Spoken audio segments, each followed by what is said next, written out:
Podcast Season 2 Season Finale, starring Alpha Omega Sin.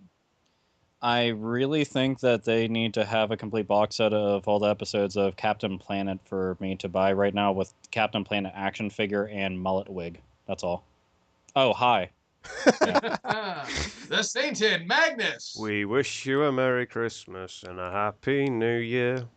You're fucking full of it. Yeah, I know. Hello, fuckers. Time to get this last show of Season 2 finished. That's right. And we got a very special guest today, a man who could destroy you all the way from the most hateful of islands, the British Isles. LarryBundyJr. Larry Bundy, who are you and what are you doing here? What up, yo? Yay! Hello there. Now, Larry, you're on YouTube with all of us, and tell us, what is it you do on YouTube? Surprisingly, I do video gaming stuff. It's Oh. interesting. Yeah, I know nobody else does it. so That's why it's rare so we get someone on this show that's Yes. into video games. God, yes. And I basically do reviews on sort of really, really obscure British games that nobody's ever heard of, and various other stuff to appease to the mainstream because I'm shallow like that. Yeah. That's good. That's good. And we appreciate that sort of content around here. Larry, thank you for joining us. We got a great big show. We're going to close off this great big season, a very full season, if you will admit, especially on this end of the microphone. We got a lot to talk about today. We're going to be recounting the repercussions of the 2012 Video Game Awards. We've got some sponsors this week. We've got a lot to talk about, and we're going to have a little Mega Man love because, as you know, if anybody can give out some Mega Man love, Alpha Omega Sin can do just that. We got a video game circle jerk. We got your questions, comments, concerns, all kinds of letters. We got all kinds of things because, you know, this is the last Hate-Meisters podcast right before the holidays. So we're going to talk all about the holidays and how they've affected us and hopefully how they've affected you. So don't forget to leave us a little feedback downstairs in the space provided. Anyway, it is time for us to open it up. It's time for our discussion like we do every single week. And now we're talking about, yeah, you guessed it, the 2012 Video Game Awards. So welcome to the Hate-Meisters Podcast 2012 VGA Damage Reports. For more, we go to either Sainted Magnus or Alpha Omega Sin because those are the guys that they want to laugh at this. And they're going to laugh at this right here, right now. Right, so the VGAs, as we all know as gamers all over the show, that this is the most laughable award ceremony ever. And it's where celebrities go to try and get back on television for 2 hours of your life. Well, this year it was good old Samuel L. Jackson, it was, I believe. That's really done his street cred some good. So Who the fuck is this asshole? he was probably thinking, I'm in a room with all these nerds that make video games, and I'm the Here's the coolest thing, cat here. The only way that it would be acceptable for him to show up is if he comes out with a gun in tow and has a jerry curl in a bitchin' black suit. That's the only way I'd be accepting of Samuel L. Jackson. And for every stupid fucking thing that is brought up on script or on teleprompter or anything like that, he puts a fucking slug in somebody's noggin. Then I'd be all for it. It'd be a great show then. Most definitely. And you will know my name is the Lord. So let's get started here. Shall we have a laugh? Right. So, Game of the Year and Studio of the Year. Now, the reason why I said these both together is because The Walking Dead won it this year as Game of the Year, and Telltale Studios as Studio of the Year. Wait, Telltale? Telltale Games, yes. The point and click guys? The point and click guys that made they made the masterpiece that was Jurassic Park, the game. The game. The game. Okay. Insert Triple H reference here. The game. Game. I fucked Stephanie McMahon, and I had lots of big-nosed children. It just made me very happy. So there's your weekly wrestling reference for this week. There Best. you go. Here we go. Let's get on to the good stuff. Best Xbox 360 game. Have a guess.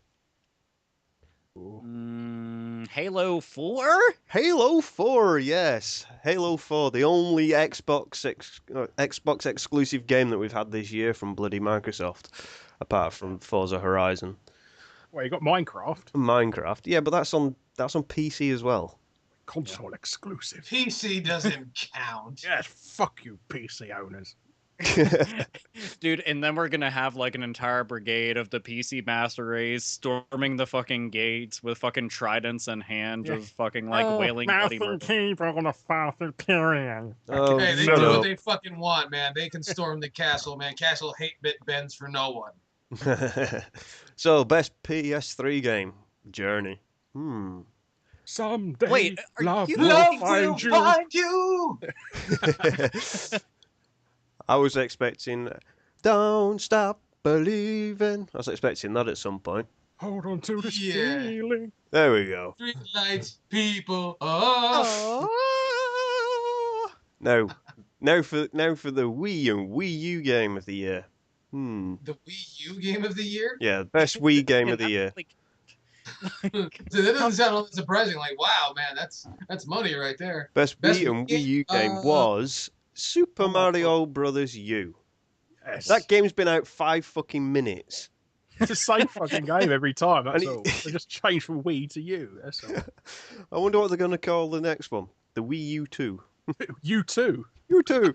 It's a beautiful day. Ah. Now, here we go. Now we're getting to some. Now we're getting to the PC market here. They got XCOM Enemy Unknown. Basically a remake. Exciting stuff. Wait, hold on. You want to know what's kind of fucked up? And the one thing that isn't included in this whatsoever, and I think just everybody should acknowledge this, or somebody has already acknowledged it and said, what the fuck? So what Why elephant they number? don't ever mention Wii Game of the Year. Wii U gets its own fucking slot, and it's only been out for a short amount of time, but the Nintendo Wii itself doesn't get a fucking mention whatsoever, as if it never existed. Well, Least shit Yeah, shovel. one of the best-selling consoles of all time. Yeah, that's not important.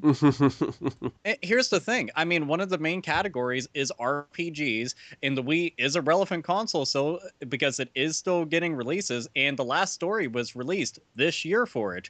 How the fuck, Xenoblade how the fuck- Chronicles was this year. Yeah, that's the other thing I was going to mention. 2 of the better RPGs I played in fucking years, and not a fucking mention on the fucking No. VGAs. Like, you're killing me. If anybody out there is just like, oh man, the VGAs are totally relevant, I was really stoked for when I was gonna watch it because those commercials had Samuel Jackson as a baby. Get fucking killed. Just get killed by everything. Get stuffed into a fucking hamster wheel and tossed down a fucking Get killed hill. on Blu-ray. Yeah, Oh, get we're doing killed this on again. UMD. Make it relevant again. Get killed on mini disc. Right, Ooh, so yeah. so let's go through another couple of categories here. Right, What else best they got? handheld and mobile game. Not interested. Yeah. At At least it's not No, what is Angry it? Birds. What is it? What right? is it? Okay, it is Sound Shapes by Sony Computer Entertainment. Wait, What the hell is that? I It's don't a game know. that saves sounds with shapes. I don't. No, it's not Wait, Angry wait, Birds. They mashed mobile and portable game together? No, it's best handheld mobile game they've mashed together. Oh, okay. Here, handheld. you know Okay. what? I'll at least give them credit for one thing. At least they didn't mention anything about Angry Birds because I just slit my throat and punched myself up through my head, decapitating Really? myself. Well, Hello? no, they've Angry Birds has got Hello? another sequel. Well, it's a spin-off actually. And it's Hello? called What, the fucking Bad Star Wars Pigs. one? Yeah, no, it's another one. Basically, it's called Bad Pigs, Bad Piggy. Bad Pigs. Bad Piggies, or What whatever. you it's gonna called. do? And they got Angry Birds in Space, Angry Birds Star Wars, Angry Words.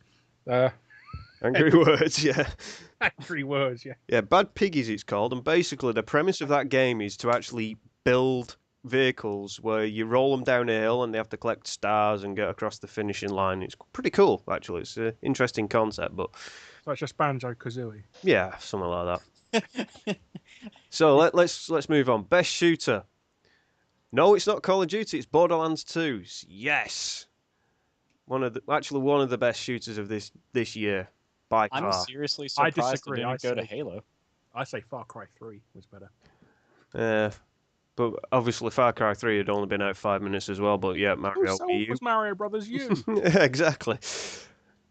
What else we got here? Best individual sports game. Not interested. Best team sports game. Not interested. Best driving game. Now this one made me laugh because there was Forza Horizon came out this year, and what do we get? Need for Speed Most Wanted. That game's horrible. I It's bet you basically a that new was the only Burnout. one that they knew of. It probably was. Burnout Less Fun Edition, really. Yeah, it is. Wait, before we go any further, are they really putting any thought into this, or is this just some guy like 10 minutes to air looking shit up on his fucking iPhone? I think that's what it is. Right, here we go. It's like, okay, wait, okay, that game was popular. Okay, game of the year, fuck yeah. Yeah. So, All right. so best RPG. What do you think this one's got? Come on, Skyrim. You know, it wouldn't be like a good game like, you know, Last Story or Xenoblade Chronicles or something that's actually a fucking RPG, would it? No, believe it or not, it's Mass Effect 3, which is now an action shooter. Yeah. What So the game, so the sci-fi shooting game with a little bit of RPG elements thrown in for good measure to appease long-term fans is the RPG of the year. Goodness. Oh, God. Thank But you. they want like these games have already sold. They don't need to make up these bullshit titles to sell them. Oh, no. Best multiplayer game. Let's see. What would you expect this one to be normally? You'd expect it to be something like, I don't know, Call of Duty or Battlefield or Medal of Honor. Yeah. This year, it is Borderlands 2 again, so they won a second. Thank God. Best fighting game. Now, what a year we've had for fighting games. We've had a right vintage year for fighting games. I would, if I was going to pick, I would probably say either Persona 4 Arena or Blaze Blue. What is it? Continuum Shift. Continuum Shift. Continuum Shift Extend, I think, was released this year, and then there was one on the Vita as well. What? That's Street Fighter Cross Tekken. Street Fighter Cross Tekken. Well, they picked Persona 4 Arena. Okay, well, Give him a clap for that one. I'll give him. Is that even out over here? You're gonna give It's them not out over here yet, but give them the clap. The clap. I'm still disappointed with that game because it's only based off of the most popular Persona game because nobody seems to give a shit about the first or second one or even a third one anymore. It's really weird. Yep. Really weird. Here's another one for Telltale Games with The Walking Dead. They won Best Adapted Video Game. So I'm guessing that's adapted from a TV show, which is pretty cool. Or comic. Or comic. So they've done quite well with that one. Admittedly, that one I won't really argue with, just because it is true. The fucking Walking Dead game was really, really, really well done. And as a matter of fact, tomorrow I'm going to get the PS3 version. It comes with the omnibus for The Walking Dead. Oh, the big collector's edition. Have you gone for that one? Yeah, well, I wanted to get the Walking Dead books for a while now, and as soon as I heard that was announced, I was like, cool, I can kill two birds with one stone. So just get them in one fell swoop. Might as well. Unboxing. More than likely. God. That's what they'll be saying in the comments later. Best independent game, Journey, by that game company. I like their imaginative game company name there. What else we got? Best graphics, Halo 4. Best song in video game, Cities by Beck. Whatever that is. Because Grand Theft Auto's not out this year. That Grand Theft Auto always has a good soundtrack regardless. Right, best human male performance. Now, this one's another one for Borderlands 2, and that is Damon Clark as Handsome Jack. Handsome Jack is such one of the biggest douchebags you've ever met in a video game, and you just, by the end of the game, you really want to put a shotgun round in his face. And that means the motherfucker did a good job. And the guy did fantastic. I hope they do more with the character. Probably like a spin-off game or something. And I want to go... I'm sorry, go ahead, Larry. I said I'd probably bring him out as a cyborg if he's that popular. Oh, yeah. Most definitely. I want to go and throw one thing in. The fucking best soundtrack for this year is Double Dragon Neon. Fuck everything else. Double Dragon Neon, best fucking gaming soundtrack this year, easily. I don't even have to think about that. Max Payne 3 was awesome. Max Payne 3 is awesome. Yeah, actually, that we were talking about that yesterday. It does have a very bitchin' soundtrack, and I have to admit, me and Larry were talking about that, and also it's got this real cool John Carpenter vibe during certain segments. But ultimately, at the end of the day, I'd still go Double Dragon Neon, because that fucking soundtrack gave me a stiffy and then some. It's just amazing. Oh, yeah. Now, just keeping this thing on track, let's get through these last few. Best human female, Melissa Hutchinson for Clementine. Best human female, yes. Best human female performance. Clementine, and that was Melissa Hutchinson who played her. See, I'm sorry, I've just butchered your name. For the Walking Dead game. That's another one for the Walking Dead. And actually, speaking of them, they won Best Downloadable Game as well. Best Social Game. You Don't Know Jack by Jellyvision Games. Who the fuck is I Don't Know Jack? It's a game show. Ah, It's right. a game show game. Multiplayer game. Ah, It's only It's a been game show, around game since show, the game show, mid-90s, game so you might not have heard of it. fair enough.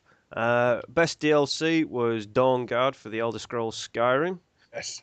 Best DLC, Horse Armor for Skyrim. Horse Armor for Skyrim. Nice. Most anticipated game. Well, I mentioned this before, and that was Grand Theft Auto 5. Are we excited for Grand Theft Auto 5, people? We are, yes. I wonder if what the comments are going to say. Yeah, so that's pretty much most of the categories read out there that are relevant. Bring on next year's VGAs, do you think? I would no. I'd be really surprised if they bother.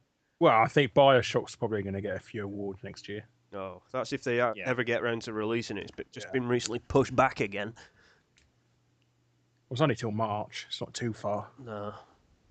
I don't mind how much they push it back because I'm patient, and I would rather them have a extremely polished game than to bring out a fucking broken cripple game that needs patched 37 times before I get the game to work half as good as they said it would. That's true. That is very true. Chaos, what do you think of half of them? Yeah, those were some games, all right. you can definitely tell he was listening there, folks. Oh no, I mean, I was just, Riveting, I'm just enthralled right now with whatever it is that you said.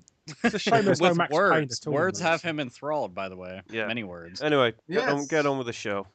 Yes. Yeah, well, that was quite an opener right there, Mr. Magnus. And Samuel L. Jackson. Oh, how we miss him. Yeah. Anyway, it's time for the R.I.P. Poor sir. R.I.P.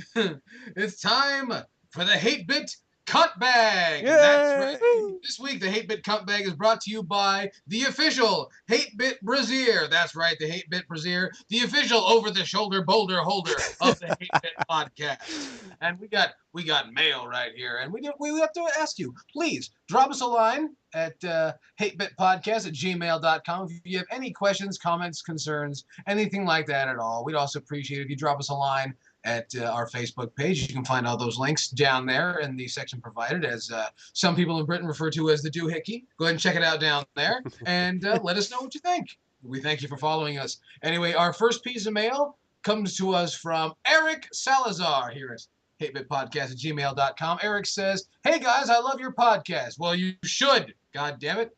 He says, "I hear it during school. It helps my day pass by. Thank you all. Oh, thank you all. Keep being..." This is another example. Kids, please use your punctuation. Otherwise, it makes me sound like an asshole. Yeah, but he just says, "I listen to this at school." It just goes to show that he's not learning. This goes to show, exactly. If you're not paying attention in school, he won't learn these things. Eric, do your school. We're on YouTube all the time. It's okay. Anyway, he says, "Keep being metal." Well, we'll do everything we can. He says, "My question is for Sainted Magnus. What is your favorite Dragon Ball Z game? Mine is DBZ Budokai 3. And what is your DBZ Saga?" What is your Ooh, right. Alpha could join in on this one, actually, because he's just as much of a DBZ fan as I am. All right, well, tell me all about the DBZ. I'm not one to judge, so tell Eric Salazar what you think. Well, for Dragon Ball Z games, I'm going to go with Tenkaichi 3 because it's got the nice mixture of characters and actual content for the price of the game. Budokai 3, yeah, it's fantastic. You can fly around and collect Dragon Balls and stuff like that, but it's the fighting style I'm not particularly keen on. Favorite saga, I'd have to go with Android into Cell Saga because it's just perfect. It's just got your right amount of over-the-top power-up sequences, plus it's got Cell. and Cell's fantastic. He's one of the best villains in the entire franchise, I think. Oh yeah. Plus, they seem to spawn a lot of the movies from that era as well. If you've noticed, like Goku's always got his, throughout the whole of the Dragon Ball Z sagas, he has the orange gi with the fucking belt on, but he has the wrap instead of the belt hanging down, and he doesn't have the badges on. So you can always tell how far into the timeline they've gone. So those are my favourites. So Alpha, your turn. Go for it. For games, anything from the Budokai Tenkaichi series, because I noticed that's the one that I literally got wrapped up into, and the Legacy of Goku games, because I always thought Dragon Ball Z would make one of the best RPGs ever, and it always just confused the shit out of me why we don't have any over here. As for the best in the series, I like the Cell Saga a lot. I personally think the Cell Saga is the last great saga that they had in DBZ. That's just my opinion. But my favorite is probably the Frieza Saga, because they had pretty much the entire main cast still intact on DBZ, carried over from regular ass Dragon Ball. And it was the first time you got to see Super Saiyan.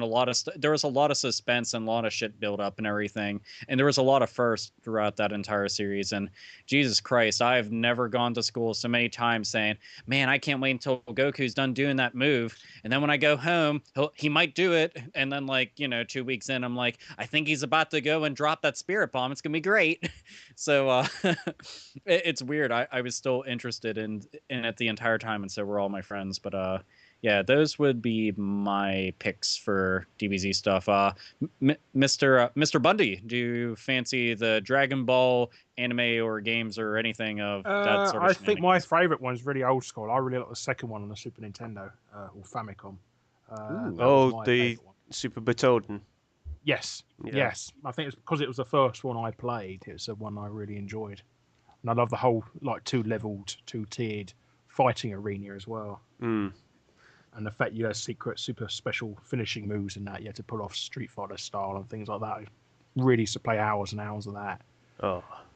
But I think I agree with you, and I think the Cell Saga is my favourite. I think it's because it's just so diverse, that one. It's everybody becomes a fucking Super Saiyan in it. They have bloody 4 Super Saiyans in one bloody saga. It's crazy. It's still a really good saga, and also that was like the apex for Gohan. Like on every front. And I swear I think it made me more sad, because I expected Gohan to go on and precede fucking Goku and Vegeta and everybody else and become the man. And then he became the Super Saiyaman and became a complete and utter fucking dork. I didn't like. He got married, didn't he? So. Yeah, he was basically a fucking low budget Power Ranger with a fucking turban and shit. And it was like, dude, you gotta go. With your Mr. Popo gear, get the fuck out of here. This shit ain't working. He kind of annoys me, and especially when you use him in fighting games. It's just like, why am I playing as this fucking dork? It's like, why? Yeah, and keep in mind, it's got to be pretty bad if you have video game and anime nerds like us calling something a dork. That means you've dug below rock bottom and made it your grave. Why is Mr. Satan always so powerful in these games as well? He is overpowered, but some of his moves are fucking funny. One of my favorite moves that he does, he gives the opponent I think it gives him a parcel that's a bomb, and you just see him carrying in the corner and pressing a button where it goes boom. Some of his moves are crazy. And he has a rocket pack, for fuck's sake. That is just pure awesome in a nutshell. Agreed. Gotta love rocket packs. All right, what's your worst character, do you think? Besides Gohan Saiyaman. Chaozu. It's a Pokemon. Sorry, I just every time I still remember the first time I saw him or her. I don't know what the fuck sex it is, but I just went, that's real. You're serious? This thing fights? Why the fuck is there a midget mime hanging out with all these kick-ass Z fighters. I don't get it. Like, can someone explain this to me? Why is TN carrying it around? Like, does he just like stick it to it sometimes? Like, is it just easy prey? I don't get it. It's confusing and I hate it. So yeah, that's like the worst possible character. I'd rather play as a fucking Cyberman than Chaozu. It's just fucking garbage. Silly. My worst character in terms of the whole franchise, I'd have to say Poir, that fucking flying cat. Yeah. I'm just like, what's the point of that thing? It's like, he flies around and he just goes, or she, whatever the fuck it is. It's I know it's supposed to be a cat and it's just annoying. All right, here's one. Favorite Super Saiyan form? Oh man. Are we allowed to use the fusion versions? If you want. I would go with just Vegeta and Goku fused together, either either version of them, whether it's Vegeta in control or Goku in control, because both of them look cool as fuck and just badass in general. I like those a lot. I've always liked Super Saiyan 3 Goku because it just looks so badass. Yeah, but he had no eyebrows. It was strange. I know. But he had like mega brow going on. I know, he's like, "Rrr." But it's still cool. So, Chaos, do your job. I've been doing my job. I'm letting you, buy me time. Well, we bought you enough time. You think there's not a strategy to this? I swear. Stave off his laryngitis for another week. See? There you go. We got more mail here coming to us at hatebitpodcast@gmail.com, and this one comes from xcloudsilentx@gmail.com, and he says, "Hey guys, hey, you guys are great, and I love your podcast. I listen every week," and he trails off. He just leaves it there. Oh, he says, "Alpha Omega Sin, I've watched you for quite a while now, and I would like to understand why do you hate Metroid Other M? Question mark. P.S. You are great." Let's see. Reasons why I hate it. Because number one, just the announcement that Team Ninja was going to be taking over a Metroid style game had me absolutely buzzing with excitement, because when I thought of Ninja Gaiden, I thought Ninja Gaiden Black on Xbox, and it's like the pinnacle of action games, with the exception of Devil May Cry and Bayonetta games. It just absolutely amazing, frantic paced action, and furiously difficult. So I was expecting that to translate pretty well over into Metroid.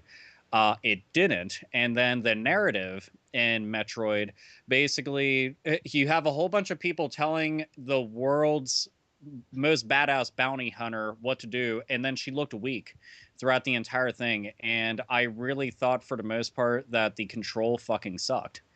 I couldn't really grasp how they fucked up the control, considering that the Metroid Prime series, which is all first person, everybody thought was going to suck, but it translated really well into a platforming series.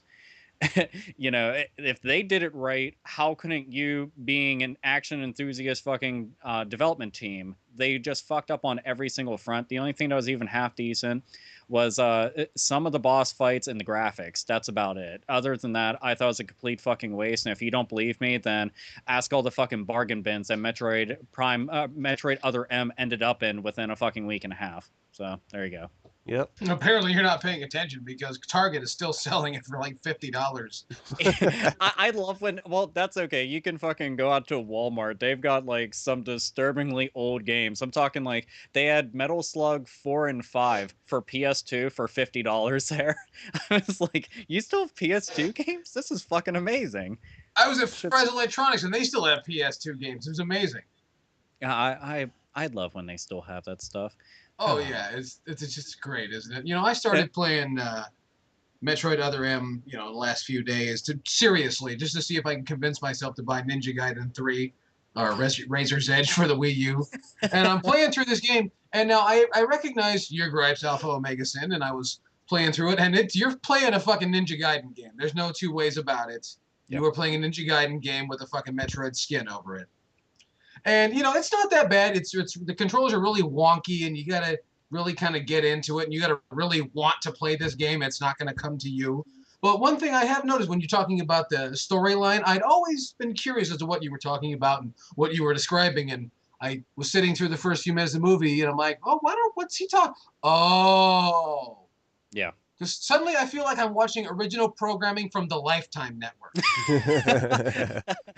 Except for now it's like Lifetime and Sci-Fi come together and have a really exactly. ugly It's like a Sci-Fi Channel presentation on the Lifetime Network. It's for me. Now this is interesting because I've told Sainted Magnus one thing. He says, "Why are you such a Nintendo fan?" I said, "Because Nintendo has something for everything, and now it's official. This is the first Nintendo chick flick, and."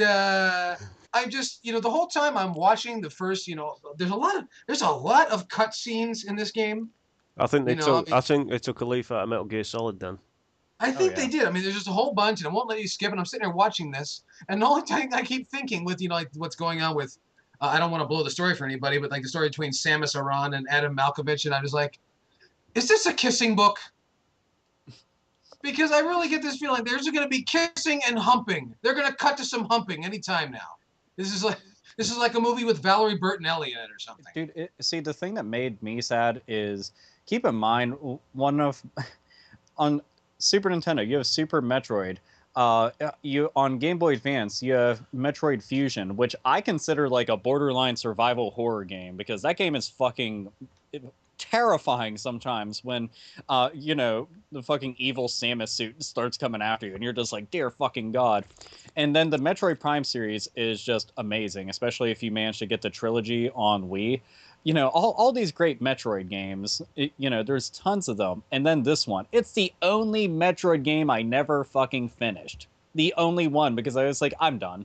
Like, the game was only a couple of dollars. I gave it a fair shot. I can't do it. Sometimes that's just how it is. But yeah, I'm hoping that they do right and get the Metroid Prime people back in the saddle, because they knew what they were doing. Plain and simple. It'll be interesting to see if they make a Prime game for the Wii U, because I think they're working on a new Star Fox game at the moment for the Wii U. Are they? Yes. Ooh. I like that idea. I like that a lot. Yeah. Oh yeah, well. As I was saying, it'll be interesting to see what they do with the gamepad for for scanning things. Because if on Metroid Prime, as we all know, you scan a lot of shit. So it'll be interesting to see what you scan on that game with the Wii U pad. So there you go. That's right. We'll see what all kinds of new stuff's coming out. It's going to be a big year coming up. I just have a feeling. Anyway, that's going to do it for the 8-Bit Cut Bag, and we'll see you next season with a 8-Bit Cut Bag. It was also brought to you this week by the 8-Bit Brazier. That's right, the official over-the-shoulder boulder holder of the 8-Bit Podcast. And now it's time to get on with the show, because we're already a little ways in. Something we got to talk about that seems relatively important. This kind of showed up in the news rotation a little bit here. Apparently, the team that built 007 Legends has been completely fired. Did anybody else hear about that one? Yeah. Yes. Obsessive. And I know I'm not really surprised. That just seems to be kind of the way things are going. But one thing I wonder, and hopefully maybe we can have a short discussion about it, is this the future of the AAA games? You just, you don't. If you don't strike gold, you're fucking out of here. That's a very dangerous notion, I think. Dude, look at. Go ahead, Larry. I said I think Eurocom really painted themselves into a corner more than anything, because throughout their history, all they've been is ports and licenses. They've never developed any of their own original titles over the years. In fact, they pretty much made every single James Bond game not made by Rare in the last 25 years. Even James Bond Jr. on the NES they made. And like I said, they haven't got anything yes, and it's a really good game as well. You should play it. They made James Bond James Bond Jr. That was... Whew, you took me way back there just for a second. Yes, they made... Anyhow, yeah, like I said, they never had anything to call their own to build up on. So their lifeline was hoping to get the next license thrown towards them. They had nothing to build on their own, which was really one of their own problems. But it is a shame that they've gone. I It don't is- feel it's bad different. anytime a studio goes under, period. Just because, I mean, nobody ever takes into account, but like, just imagine, it's a big creative process that people really get enveloped into. Just imagine you put all your work, all your ideas, all your struggles, all these hours into making something. You finally get to see your vision realized. You get it put out there, and then you're given a fucking pink slip right afterwards, and it's like, well, fuck, I thought this was going to be that dream job. You get to brag to all your friends, I'm working in the game industry, I made a pretty good game. But now it's like development costs are so fucking extraordinarily high. The only way that you can make a fucking game like even half decent is by having some people come along and be like, yeah, we got a fucking budget that's close to $1 million. There you go. It's a shame, man. But this is the thing. Everybody's getting, anybody that's making a game now gets the budget of a fucking blockbuster fucking movie now. Yeah. Half the time they are just fucking one big long fucking cutscene. That's why all these companies have started doing Kickstarters and stuff like that now, aren't they? So, Yeah, they're trying to raise the money legitimately in a nicer way. The thing is, with a lot of the fucking Kickstarter stuff, like I had a conversation about potential Shenmue 3. And the thing is, I don't mind if the Kickstarter, say you go and pony up some cash up front, if they make their goal, the money that you gave them pays for your copy of the game. Then I'm fine with that. That's absolutely fucking cool. I don't like when they expect a double dip. They're like, okay, we want money. Okay, we met our goal. Now it's going to be out in stores on said date and pay again. Obviously that would be really shitty to go and even attempt, but some people would do it just because they are that diehard. But as it stands right now, it's just come to that point. Back in the day, they could churn out plenty of games, and it didn't cost a whole lot because you only needed like a team of 4 people to program an 8 or even 16-bit game. And nowadays it's like you need a team of at least like 40 plus people in a budget that's 6 figures. It's just it's fucking disturbing. The indie market not so much, but with the main console market, that is how it is, and it fucking blows. Yeah, we need to actually get brought that back down to ground zero and just bloody say like, yeah, make a game for a couple of £1,000 or. Well, we're going to have to sooner or later, isn't it? Because nobody's be able to afford any games. Exactly. Well, they're starting to charge bloody 60 quid for a fucking downloadable game. And the games aren't getting any better. No. Well, that's down to hardware more than software, really, isn't it? They come to the really limits of console generation, and they're sort of stuck. They're not going to make it better. But even so, you look at the powerful consoles they have to work with now. There's not really any further they can go. I mean, you could, but then you're just looking at the texturing of mud, and that how much fun that is. Well, no, I had a question on Twitter recently. Somebody asked me, what do you think of the Grid series of games? And I'm like, yeah, it's a good racing game series, but at the end of the day, you're just looking at a fucking grey racing game. Because the whole game is just grey. But, that is getting sad, though, that all these big, it seems, is it going to be that way across the board? Who's going to continue to make these games for us? Who's going to continue buying them if they start getting too expensive? That, too. Who's going to buy them, I know all the Call of Duty drones are going to still keep buying bloody Call of Duty games for the next 20. I don't know. I think that's going to fall off, too. Apparently, Black Ops 2 didn't do as well as previous COD games. Well, that's okay. Modern Warfare 3 didn't do as good as Modern Warfare 2. Black Ops 2 didn't do as good as Black Ops 1. And slowly, it just keeps declining. And to be honest, I'm fucking happy. Because, frankly, everybody needs to start focusing on some of the other games that are out. There isn't one fucking game. Okay, it's not just Call of Duty, I swear, but that's all that people want to go and talk about. You need to start hyping up all these other games and telling your fucking friends about them, or else diversity will be a thing of the past.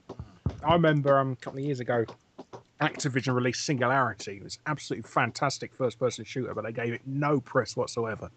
Oh, yeah, dude, that game was great. Yeah, it was an awesome game. And nobody bought it. And it's just because it's either Call of Duty or nothing for Activision. Who's banging? Yell Chaos gets quiet. Yeah. Yeah. No, but no, I do. I agree about Singularity. That's one of those games where a lot of people are like, well, I'm fed up with first-person shooters. But there's actually cool first-person shooters out there. It's just that You the don't buy 'em. market for it is so stagnant. You know, you get fucking 2 Call of Duty games per year. You get Battlefield games that are trying to keep up with it. You have a fucking Medal of Honor games now cropping up there trying to be like a Spec Ops game trying to be like those. It's all the same exact game at the end of the fucking day, just a different texture put here and there. It's either in space or modern combat. Yeah, it's like, you know, another one that I liked a lot was Bulletstorm.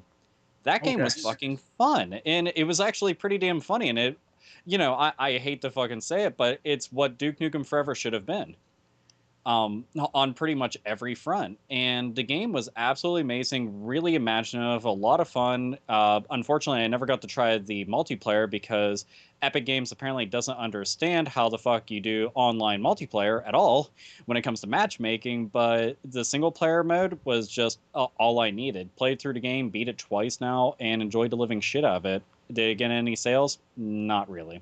They were concentrating on Medal of Honor, weren't they? Putting all the investment into that. No, it was Well, Epic Games, I It was think Gears they're of the No, ones not that Epic make Games. Gears of Well, War. it was an EA published title, wasn't it? Yeah. So yeah, an EA really wanted to concentrate on. I mean, to be honest, I was just happy that Electronic Arts even thought about putting it out, because it was just like with Brutal Legend and Shadows of the Damned. You know, as much as everybody dogs EA, which I do quite a bit too, but they have put out some games that really weren't the type of titles that are like, oh man, this is guaranteed fucking gold mine success, and they put them out anyway. But you know, the Singularity, Bulletstorm, 2 very fine examples of games that just should have done a fuck ton better, and unfortunately didn't. It's a shame. It is. And, you It know, is an those are awful the kind of shame. studios that are going to end up going away. You know, they come up with something creative and awesome, and it's like, yep, the game didn't get put out there for everybody to gobble up, so no sales for you. The development team goes away, and you never get to see more stuff like that because other studios are afraid to even bother because it didn't do well, and look what happened to the team. So, domino effect, and then some. So it looks like no more James Bond games for a while. Well, not from Yeah. Eurocom. Not from Eurocom, no. Not from Eurocom anyway. Palmer. Well, and you know, it seems like we're not be seeing too many James Bond films soon either. No. No, Skyfall's been pretty popular. Has it been? Because I've been getting mixed reports on it. I've heard good things so far, so... You notice neither of us have actually got up and gone to see it. Not yet, no. I'm waiting for I'm it. waiting for it to come out on Blu-ray, but it's not out until July, I've heard. Oh. Oh no. Yes. Oh, I'm that's going to terrible. really buy a Blu-ray in summer. Got a PS3. No, I mean, I'm Oh, really oh. going to buy a Blu-ray in summer. Well, yeah. Yay! I was hoping to be out for Christmas, you see, hopefully. That way you could give it to yourself because you're that kind of Yes. person. Yeah. See, you classy guy right here on the Hate podcast. Anyway, Alpha Omega Sin, are you still awake? No, See. I'm dead. Now you're a Mega Man fan, aren't you? I guess it's an okay series. Yeah. So what's this Only all Rob about? was here. What's this all about with the Street Fighter across Mega Man? What's that all about? It's a fan-made game. A fan from Singapore was making a Mega Man crossover game with Street Fighter characters in place of the Robot Masters that normally are at the end of each stage. You know, Dr. Wily makes them and blah, blah, blah. Well, now it's Street Fighter characters, all in 8-bit, just like the recent Mega Man 9 and 10. And a fan was making this from the ground up, like a lot of people who make ROM hacks and things of that nature. Well, he actually approached some of the people at Capcom community website who were at EVO 2012, and he showed the game off, and, you know, they got the word out to the people at Capcom, and they said, yeah, go ahead with it. So, you know, he continued making the game and everything, got some more people on board with it because it got a lot more recognition and started taking off, and basically going to be putting out the game on the 17th. So on 17th of this month, you can go to the website, go download a game, and the trailer for it just looked fucking amazing, like in every way. Granted, it's not actually produced or developed by Capcom or anything, and it's just a fan-made game, but there's been plenty of like ROM hacks and random just fucking games made that were really cool. Like I'd mentioned the Doom 2 mod that is the Mega Man inspired one, and it works really, really well. You'd be surprised. Like Mega Man works super well in a first person shooter environment. So yeah, that's coming out, and it's just, I don't know, it looks like a lot of fun despite the odd thing of having Street Fighter characters in the game, which just threw a lot of people off. But yeah, I like it. Can't wait.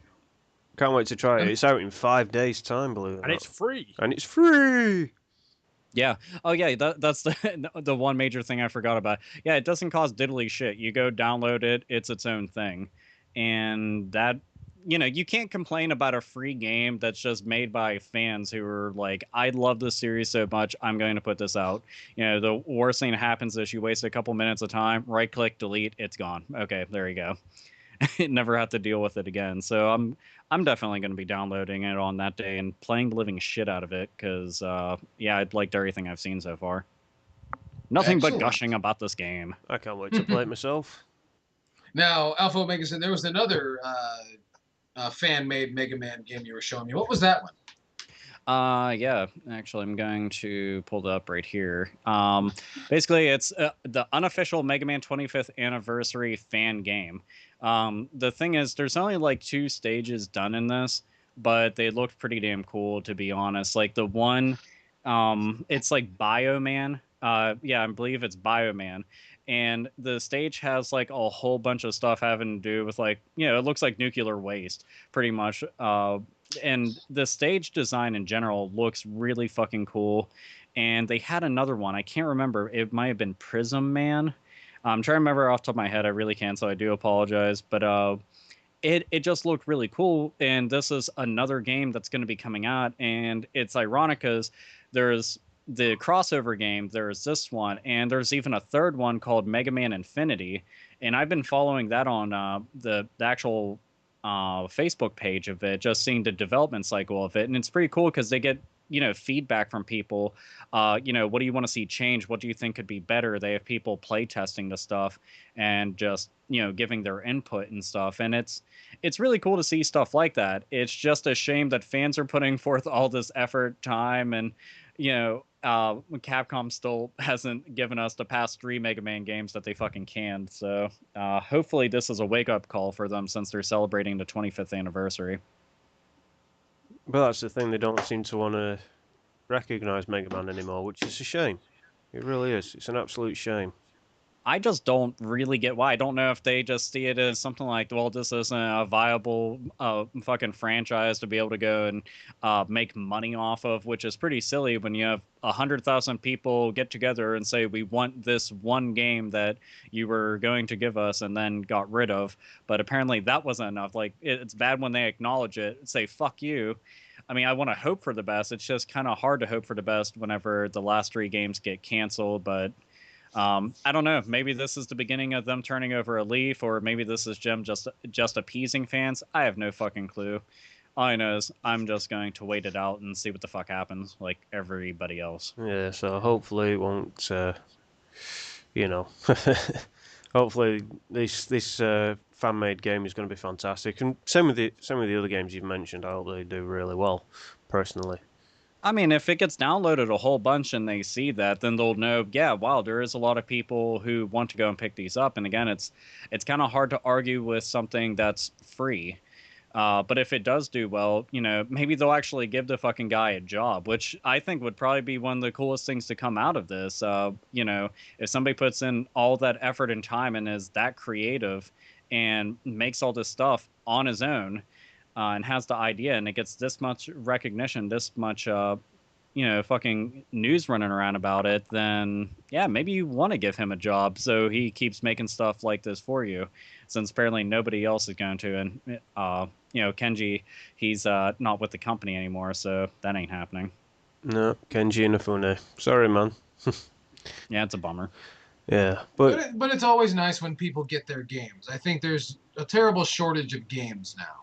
Yeah, we seem to have a drought A lot of people will disagree with that. It seems to be, well, it depends. It depends, really. Larry, what do you think, mate? I think it's good that they're endorsing people making fan-made games of these. I mean, you hear horror stories. This guy spent about 4 or 5 years making a 3D remake of Chrono Trigger, and the second, just before he was about to release it, Square Enix just pulled the plug on it and sent him a cease and desist. So the fact that Capcom are actually promoting fan-made games is absolutely fantastic. Well, truth be told, they've got nothing else to promote, so they might as well. Well, there's always Dark Boy 2 to prey on. So. That was like, hey, you know, we didn't do this, but give us credit anyway. I made this. I inspired him to make this entire game. Well, what did you do? Well, I put on my tie this morning. Yes, I got an email saying, look at this. I got an email, had an espresso this morning, and game.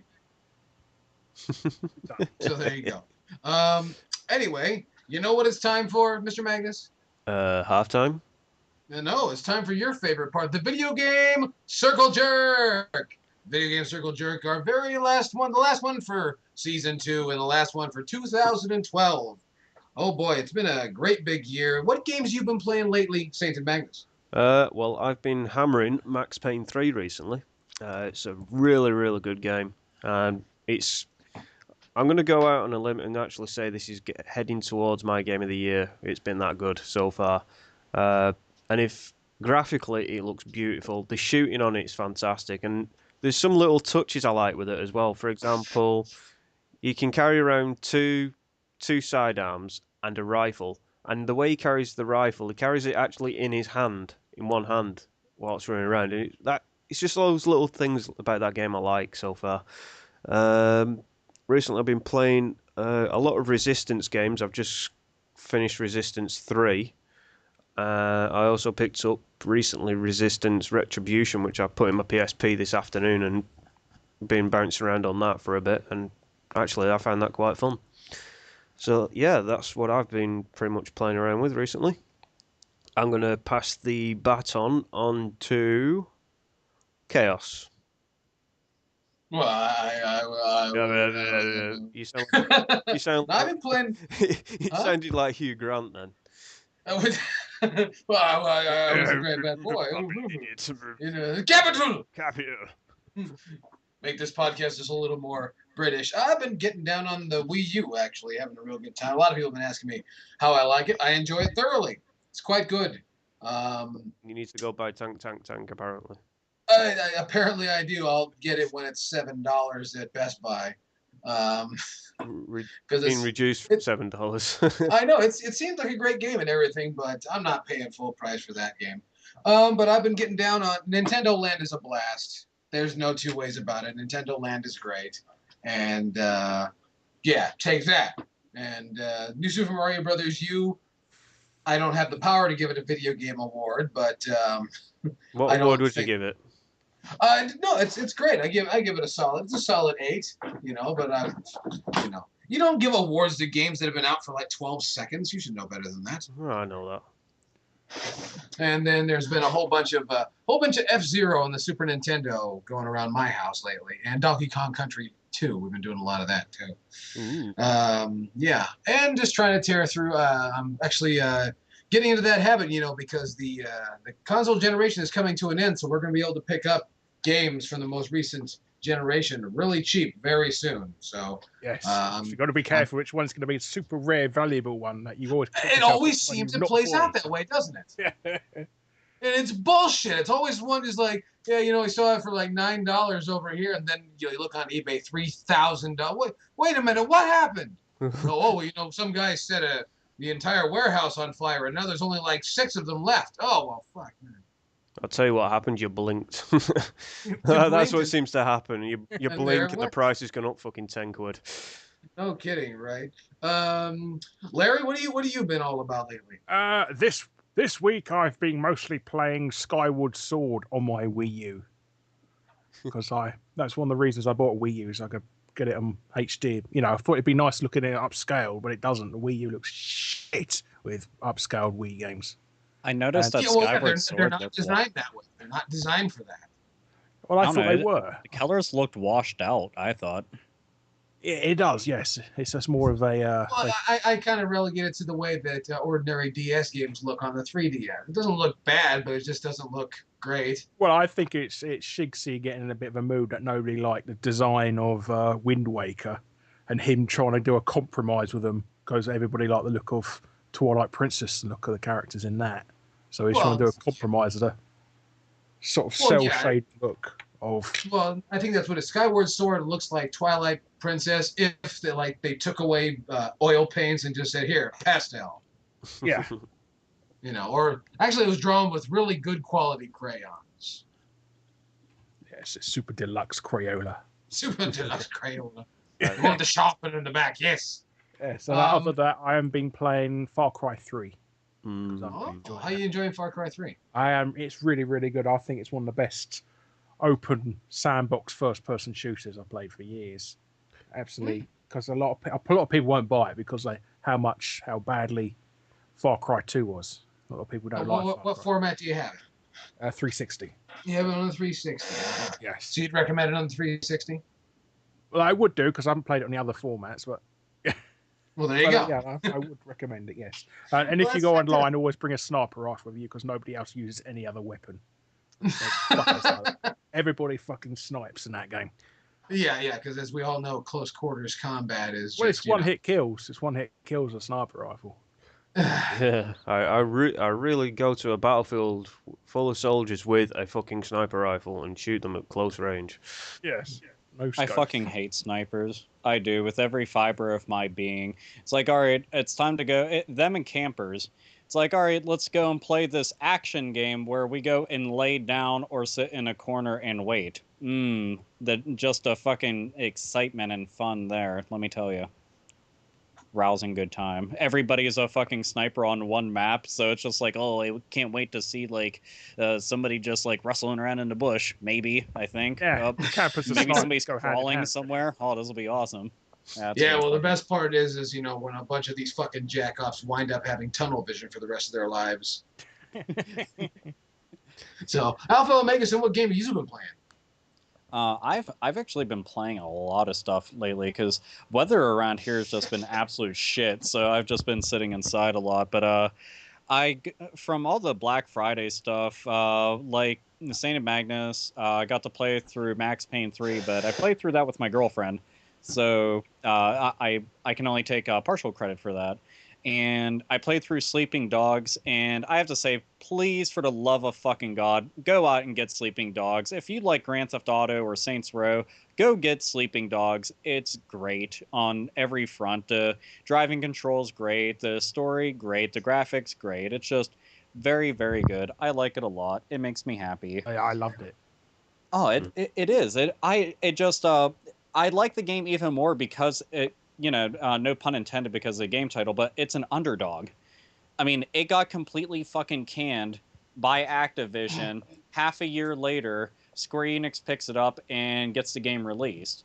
And that's just like when we were talking about game companies going under. That's fucking terrible to think that you get a game completely finished and pour yourself into it, and then the fucking publisher, the suits and the powers that be come along and they're like, yeah, no, fuck you. Activision keep doing that. They've done it with Ghostbusters. They've done it with Brutal Legend. Yeah, Brutal Legend. I mean, and who came along and saved it? Fucking EA of all people. I just thought that was really ironic, and that turned out to be a fantastic game. But yeah, just I don't know. I really liked Sleeping Dogs a whole lot. Let's see what. Oh, there was something else that I was playing too. Doom BFG edition. That had just slipped my mind. I've been playing through that. I haven't finished it yet. And I still haven't gone online with it yet. I've gotten a couple invites to do multiplayer and shit, but I almost never do online multiplayer because I just don't care. That's the honest fucking truth. There's no amount of fucks I could give. It's just I really think that games like it, beating a dead horse here, but games like Call of Duty have really killed online shooting for me. Like the only way that I think that I could get it back is by playing something like GoldenEye on Nintendo 64, which isn't online, but still, that's the only way I'd want to do multiplayer right now, because the person is sitting close enough to me where if they shit talk, they'd eat my fist. A lot. So yeah, And- a buffet of knuckles. But Buffet yeah, knuckles. that That sounds like a punk rock band, Knuckle Buffet. yeah. Yeah, it pretty much that's everything I've been playing that I can think of off the top of my head. I know that there was some other shit, and for some reason I just can't fucking think of it. But yeah, we'll just Pure Solar. Haha, ha, there, yeah. Show off. Hey, Only because he knows I want the copy. Oh, are you going to be getting the zombie add-on pack to Sleeping Dogs? I don't know. I really don't. It seems like anytime that they start announcing DLC, I just start thinking, well, they're just going to make a Game of the Year edition. And after I go and Goatee download, edition. what's up? Goatee edition. Yeah. Oh, that Goatee edition. It's just so fucking weird, though. It happens a lot. Like with Saints Row, I didn't buy the original Saints Row to third because I was like, man, they keep releasing tons of DLC for it. And it was really good DLC, admittedly. I was like, oh, they'll make a Game of the Year edition. And then they finally did. And let me throw out one thing real quick. I've actually been playing through that, and I found out something really fucked up. I have the original Saints Row to third save file sitting on my PS3. Played the living shit out of it. I've got so much done in that game.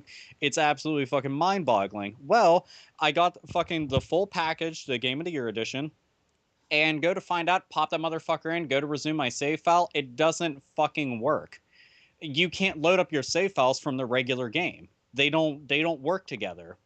So if I want to resume my game, I'm shit out of luck and would have to go get the regular ass version of the game. So that kind of sucked. I got boned on that. So I've just been playing through all the DLC episodes since that's the only part of the game I haven't actually had the chance to enjoy. So yeah, that kind of sucks. And for anybody out there who was thinking about that, just keep that in mind because yeah, it sucks. But Well, that's just a whole bunch of cock, isn't it?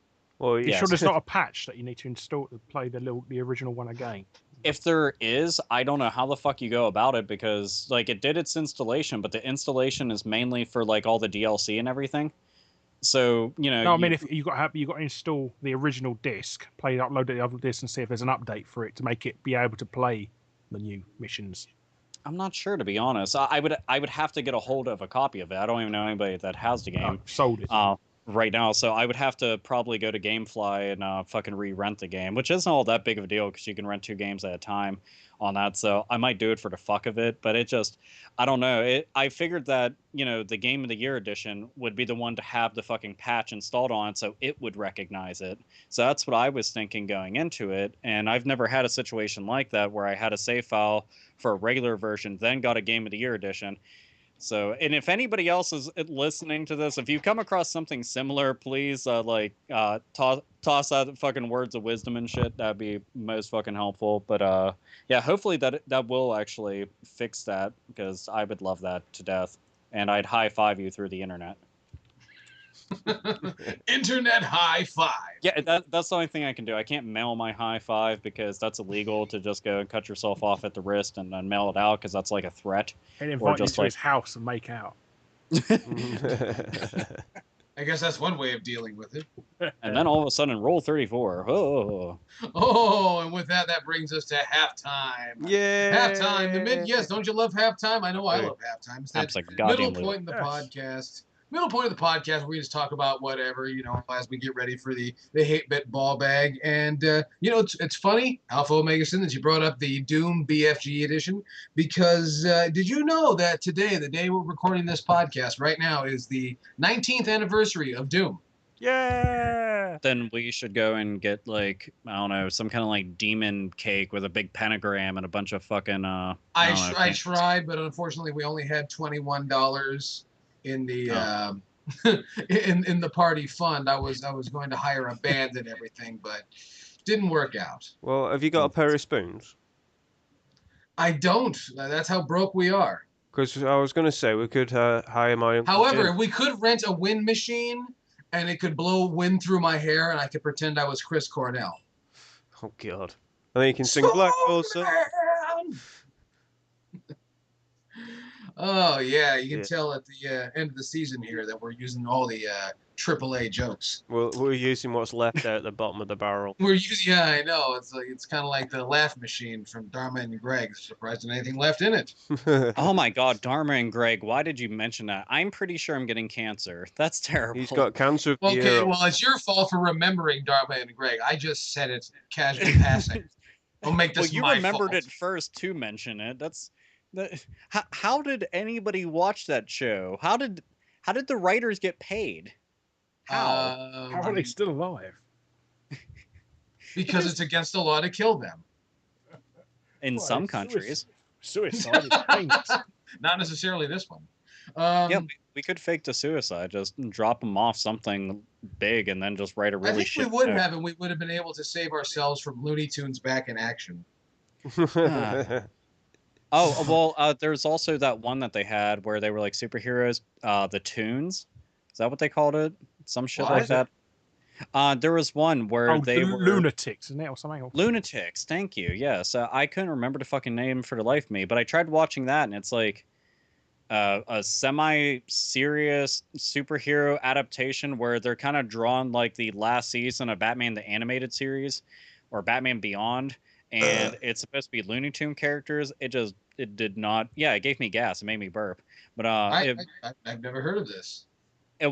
there's a good reason. It failed like within weeks of it fucking premiering and went nowhere because it fucking sucked. So yeah, just give me good old fashioned like Duck Tracy, and I'll just roll with that because that shit worked just fine and was fucking hilarious. Well, that's good to know. Now, since we're here at halftime, we can say whatever the hell it was we want to say. I want to say something about ugly people. Fuck those motherfuckers. Yeah, with their faces. With their faces. Fuck their own faces with their faces.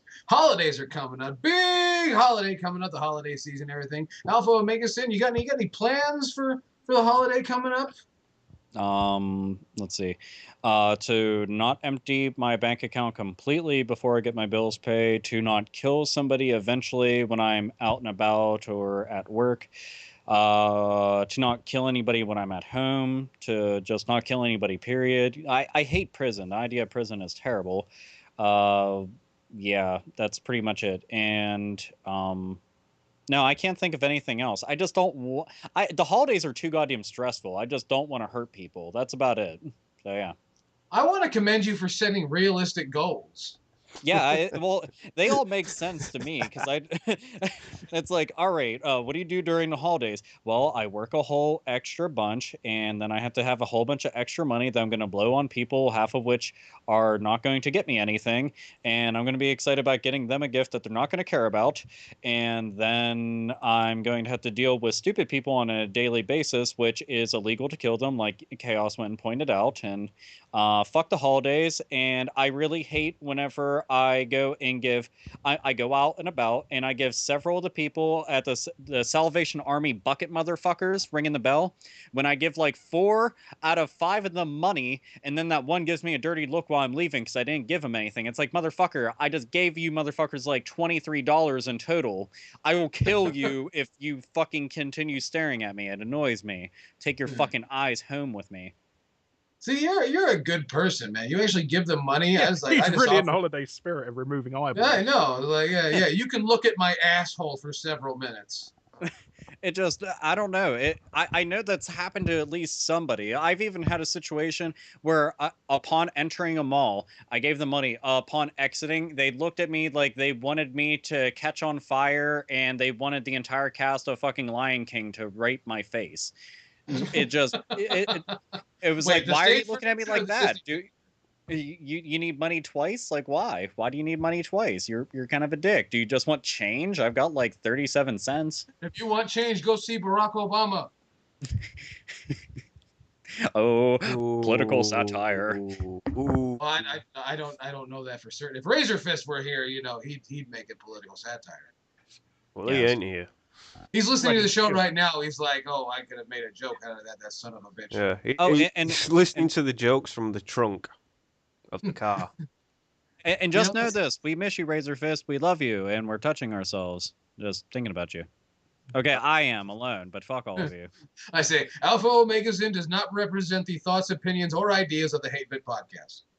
But I am going to force them upon people, whether they like it or not. Because 'tis the season to force beliefs on. Yeah, 'tis the season to force ideals. I don't know. What are you doing, Chaos, for the holiday season, man? Getting not drunk off sure. eggnog. Mrs. Yell Chaos's family is a great big pain in the ass. So I'll probably be standing in a backyard in about 41 degrees Fahrenheit smoking cigarettes. I wish I could paint you a happier picture than that, but... Well, here, if it makes you feel any better, when I have to go to anywhere with my girlfriend, we end up having to go to her grandparents' place, and they quite literally think that I am like I'm a Satanist through and through, and that I will cast an evil spell somehow, just with a glare and a dare with this fabulous long hair. I'm just evil. You should write that down. Genuinely sitting at a fucking table with people that don't like you and serving you food, you're expecting something bad, like broken up glass, or like they broke a light bulb inside there and it's in the casserole. Only your dish though. I should start swapping out my dishes for theirs just in case. Maybe. Take a metal detector as well. Just in case they put any silver in there or something. Well, so are you doing anything else other than avoiding people with pulses during the holidays?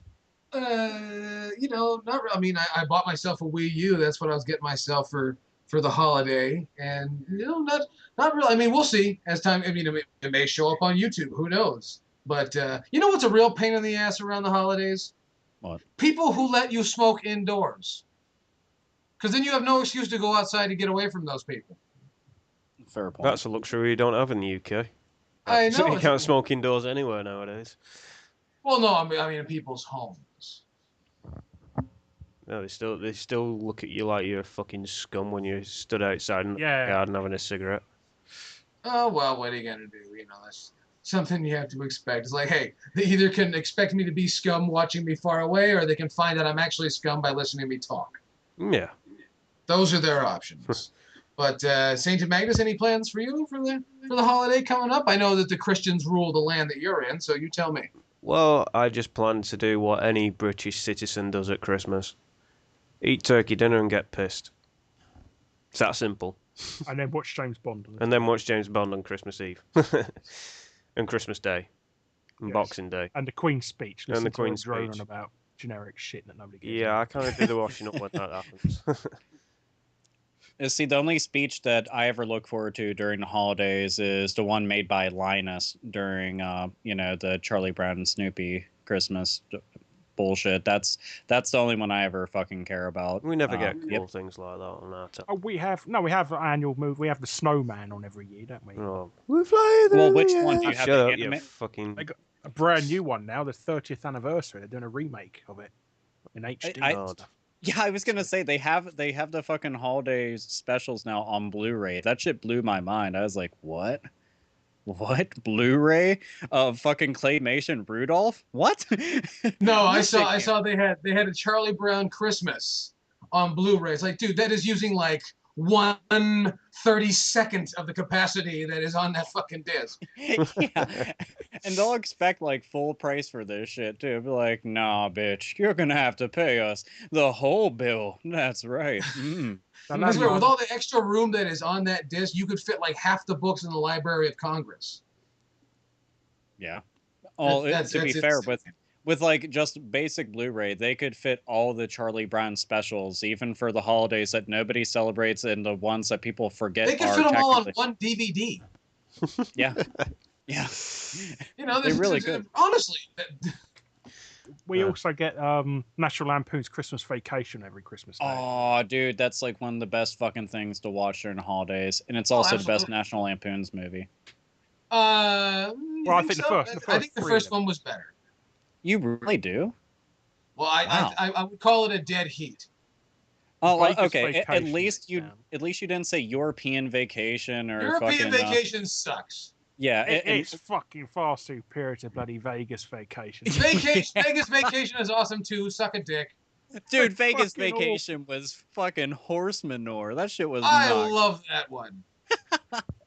I'm not even kidding you. I'm not dogging you for this. You were the first fucking person I've met that actually said anything positive about I'll be honest with you, this is not the first time my hearing that.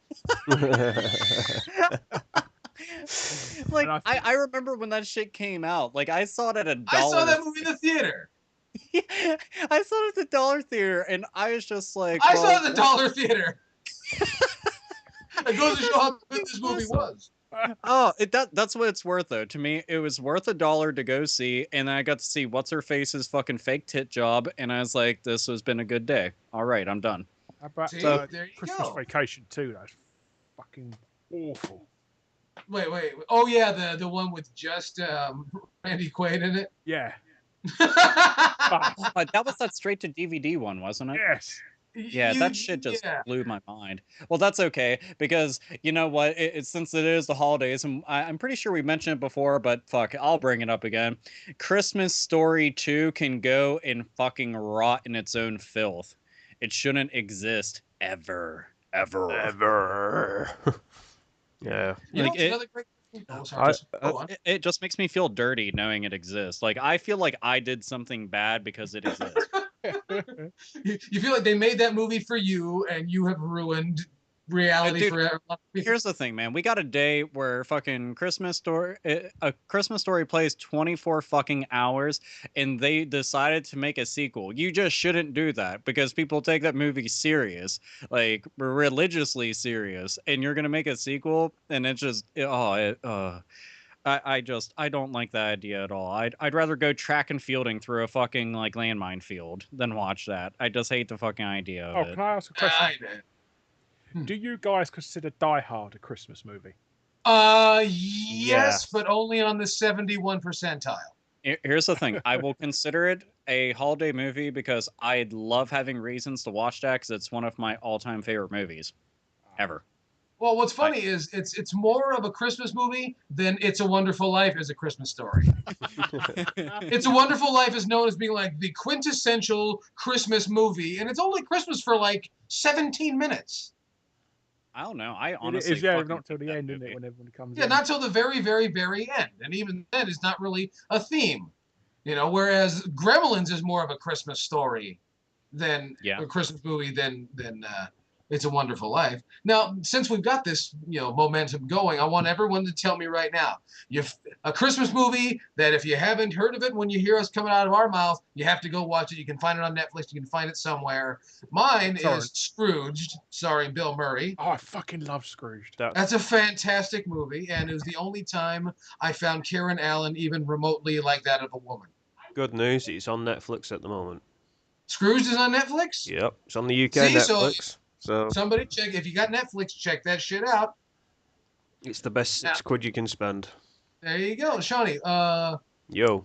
What's yours? What's your Christmas movie over there? My favorite Christmas movie, I'd have to say Jingle All the Way because it's the only film I can watch. Cinema. It's the only film I can watch with Arnold Schwarzenegger in it and laugh. And Anakin Skywalker. And Anakin Skywalker, yeah. He's it. Oh, that's right. And Sinbad. And Sinbad. And I think that might have been like Phil Hartman's last movie performance. I think so. Yeah. Yeah. No, actually, Small Soldiers was his last.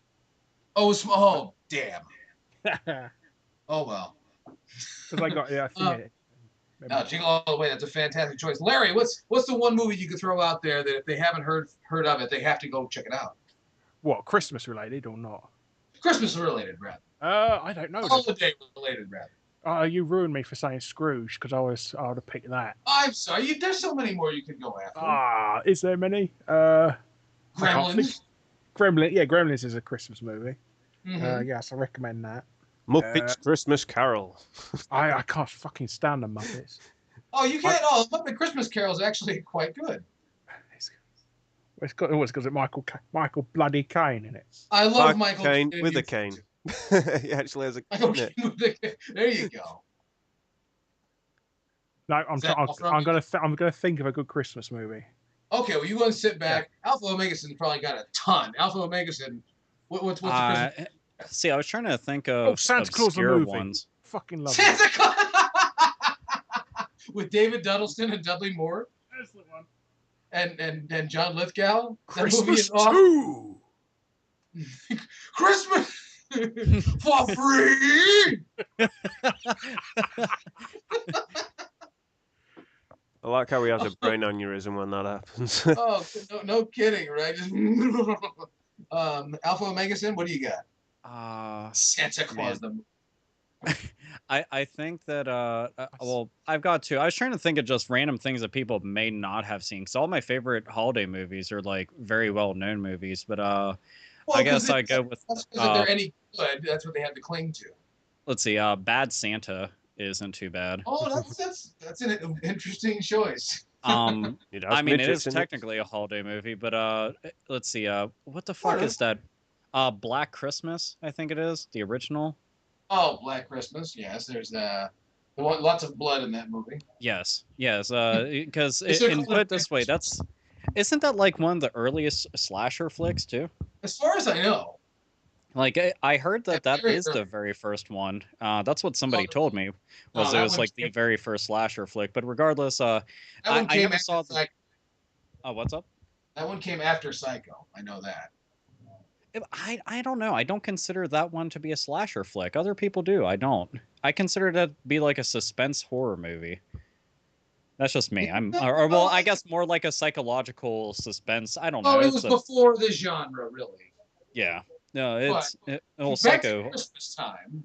Yeah, I don't know. I'll go with those two just because they're kind of out there and everything. But I mean, like, my all-time favorites are obviously Charlie Brown Christmas, fucking National Lampoon's Christmas Vacation, A Nightmare Before Christmas, even if it's cliche and the fucking merchandise for it is absolutely insane. But it's fucking everywhere, isn't it? Yeah, dude, it's fucking. Well, put it this way, okay, I'm lame, but. Since I was fucking 17, I've had a Nightmare Before Christmas shower curtain. Like, it's still hanging up in my fucking bathroom. I don't know why. I thought it was cool and it was on clearance, so I said, fuck it, and I still have it. What's this? The shit he's hanging on the wall. What's this? What the fuck is this? What the fuck is this? What the fuck are you? It's toilet paper. Use it. You know what? I just realized I have not watched Home Alone this year, and I'm gonna have to get on that. Oh, yeah, the first two Home Alone movies, the only relevant Home Alone movie. Dude, that's okay. For some reason, and I wasn't fucked up when I decided on this. I decided to watch Home Alone 4. Yeah, that's when you decide that it's just like, well, I don't know. My childhood officially dead. What kind of witchcraft did you need to conjure that up? Well, I was thinking, I was like, man, the barrel of that shotgun's really tasty. Oh boy, here we go. Rifling. So yeah, I decided to, Kurt Cobain did it. I can too, but things of that nature. I'm not Kurt Cobain after all. Kurt Cobain. Oh wait, people could call me Alpha Omega Gone, because I'd be dead. But seriously, yeah, just holiday movies. They're pretty cool, except for It's a Wonderful Life. I fucking hate that movie. It's stupid. Really? Merry Christmas, everyone. You're a dickhead. That movie's great. I'm a terrible. I know I'm a terrible person, but that movie, it's supposed to be like a feel good thing and teach you a lot. No, it doesn't. It makes me want to fucking kill people. It makes me hostile. Like fuck that movie. No, that movie is beautiful because it shows a time before the fucking iPhone. Yeah. Well, okay, fair enough. That's true, but so does the 80s. They were working on it though. Car phones for the win. Hell yeah. The moral of the story is if you're thinking about committing suicide, people will give you money. I feel bad because he's sad and wants to just like eat everything under the sink. Give him cash. Crash your car and threaten to jump off a bridge, and people will give you money. Dude, Larry has it fucking down, man. He knows what's up. See, you knew the moral. All of us, we were seeing what they wanted us to see. You saw right through them. You're the fucking man. Yeah, that's good advice. And also, and that movie is just full of good old fashioned family racism, you know. Oh, it is. It really is. Anyway, well, dude, the time That was the time. Oh yeah, it was a different time. Anyway, Speaking of it's time for the Hate Bit Ball Bag. And this week, the Hate Bit Ball Bag brought to you by the new and improved, I don't know how that works, Hate Bit Jockstrap. I don't know who writes these things. The Hate Bit Jockstrap. That's right, for a stocking worth stuffing. The Hate Bit Jockstrap. No kidding, right? And we got some mail coming to us once again. hatebitpodcast@gmail.com. You hear me say it every single week, and we hope you drop us a line. This piece comes to us. Holy shit, you guys aren't gonna fucking believe this. We got a piece of mail coming from a female. Could you believe that? There's females? I didn't even know we had females listening to this show. Did you know that? You got to mail her a fucking boulder holder. There you go. I know. Well, then I think the first test subject, the beta tester for the inaugural Hate Bit Brazier will be Miss Liz Greenwood. Liz says, "Hey guys." Hey. She says, "I love the podcast. You guys all make me giggle," which I'm sure annoys my neighbor who sounds like a pigeon whenever she fucks her boyfriend. That's what I was going to say. Me and Larry are fucking pigeons down in New York, just walking around and trying to avoid getting ran over, trying to just eat some bread.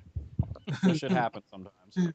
She goes on to say, "I was wondering, since Silent Rob at one point said he hates bronies, what are your feelings and opinions on them? I asked this because this was used as a pick/chat up line." Okay, I see what she means. "Until I said to the guy I watched Thundercats as a little girl. Bronies need not apply for this gal. Carrying on a kick-ass show and much love to you. Liz Greenwood," or Lily Bet Gray, and she hates 50 Shades of Shit. I have no idea what that's all about. But darling, we thank you for dropping us a line, and we encourage more females to drop us a line at hatebitpodcast@gmail.com. Yeah, Now, somebody tell me about, I don't understand the brony. Those are the men that collect My Little Pony? Yes. They collect the figures and they watch the cartoon series, and kind of like, metal fans consider themselves metalheads, while My Little Pony fans consider themselves bronies. It's like pony and bro put together. That I gathered, and this is a major thing. I'm not really exposed to this. I'm apparently hanging out in the wrong. Because you're not autistic. Internet. That's why. I guess I'm not hanging out in the right corners of the internet because I'm not really familiar with this. So, but not being autistic aside, I have no opinion. Alpha Magazine, do you have an opinion? Oh man. I don't really give a fuck what anybody watches or does, because I've seen the ends of the world through the internet. So I'm really just, I'm numb to everything. You can't surprise me. You can't shock me. You can irritate and annoy me. But I don't. My thing is, I don't give a fuck what they do. It's just, it's whatever. But don't come knocking on my door bitching that I'm not watching the cartoon like some religious rite, because I will slam a fucking bear trap over your dick and send you about your way. So, love Alpha Omega Sin. P.S. I'll just throw a bear trap at you while you're leaving. I have them plentiful in stock, if you're wondering. But do you have them armed and ready? I do, in a fucking potato cannon, because I don't fuck around. The bear trap, potato cannon? My God, man. Well, that's how. Hey, okay. Look, if somebody is going to make products for the Hate Bit podcast, you gotta test things out. You gotta mess around, do some weird science type shit, minus making the hot chick that's going to want to get all over you, and then you get all weird and awkward. Well, then before you know it, you're like Return to Mother Base with a fucking brazier on your head. No, boulder holder. A boulder holder, I beg your pardon. Only official Hate Bit products. Yes. The official Hate Bit podcast boulder holder. Yes. The over-the-shoulder boulder holder. So who else has opinions on the whole brony thing? Well, I say be careful hooking up cloppers. That's what I'm going to say. Damn it. Wait, hold on. Explain to everybody listening right now, what is a clopper? Do I have to? Yes. As a matter of fact, you do. Well, it's a super hardcore bronies that they dress up in as ponies and then basically fuck anything with legs. They have those. Yeah. Yes. Yeah. Okay, so it's like a furry, but dressed up as a My Little Pony, and it's just going to town on things. Yes. There's All another right. bit of sex that is a hole to go. Believe me. And I would like to know, and just be honest, even if you have to go under an alternate account to say this, be honest. You opened a tab, and you looked it up, because you're a sick fuck. Just No, do it. Be honest. Don't bullshit me. Don't No, bullshit me. you told me about it on Skype one day. So. I assume Yeah, these people you're go to going down with convention. me, Bill. I bet somebody's going to look up all these cloppers websites and email them to us, aren't they? I can see that happening because Oh, dude, they always do there's that gonna sort be- of shit. Yes, and they do appreciate sending you photos as well. Like, Here, you want to know? I want to throw something out there just because this reminded me of it, and it's just fucked up.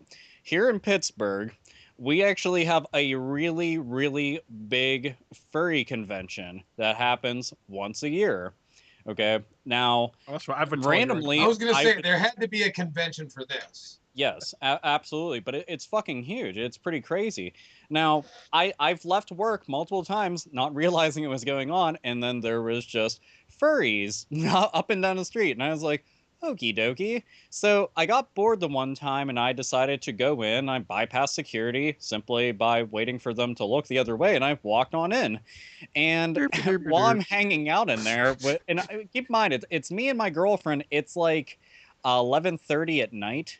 And we're just watching two balding middle-aged men dressed up in I don't know what exactly, but it was a furry. They didn't have the heads on, so I don't know what they were supposed to be, but just rubbing up against each other at the end of a hall.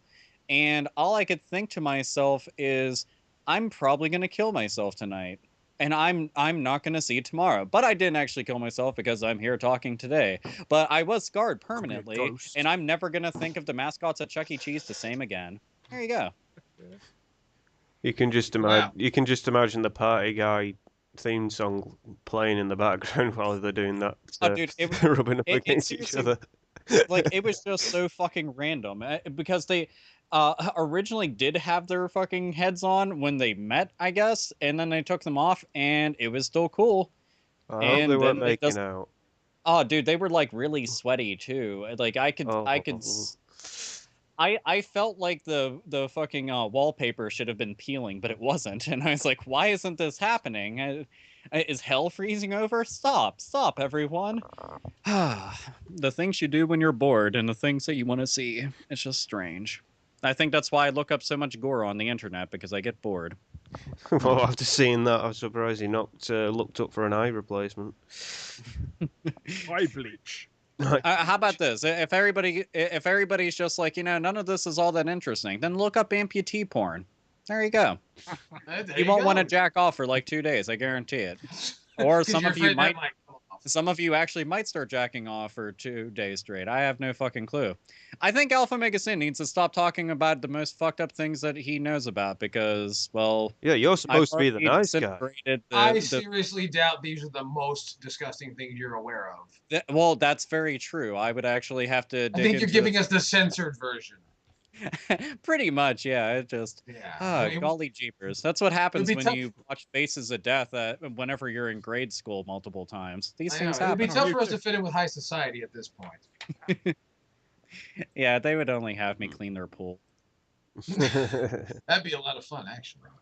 Yeah, if you be a I won't even let you clean my Crazy pool if I had one. Yeah, it's amazing they let us out of the cave. oh yeah. Anyway, Oh wait. Oh, Saina, do you have any words for the bronies? Grow the fuck up. Just that simple, because I just don't understand it. It's like, as she mentioned in her email, the Thundercats. It's like if somebody got into Thundercats that much that they decided to dress up as fucking cats and start cavorting with each other.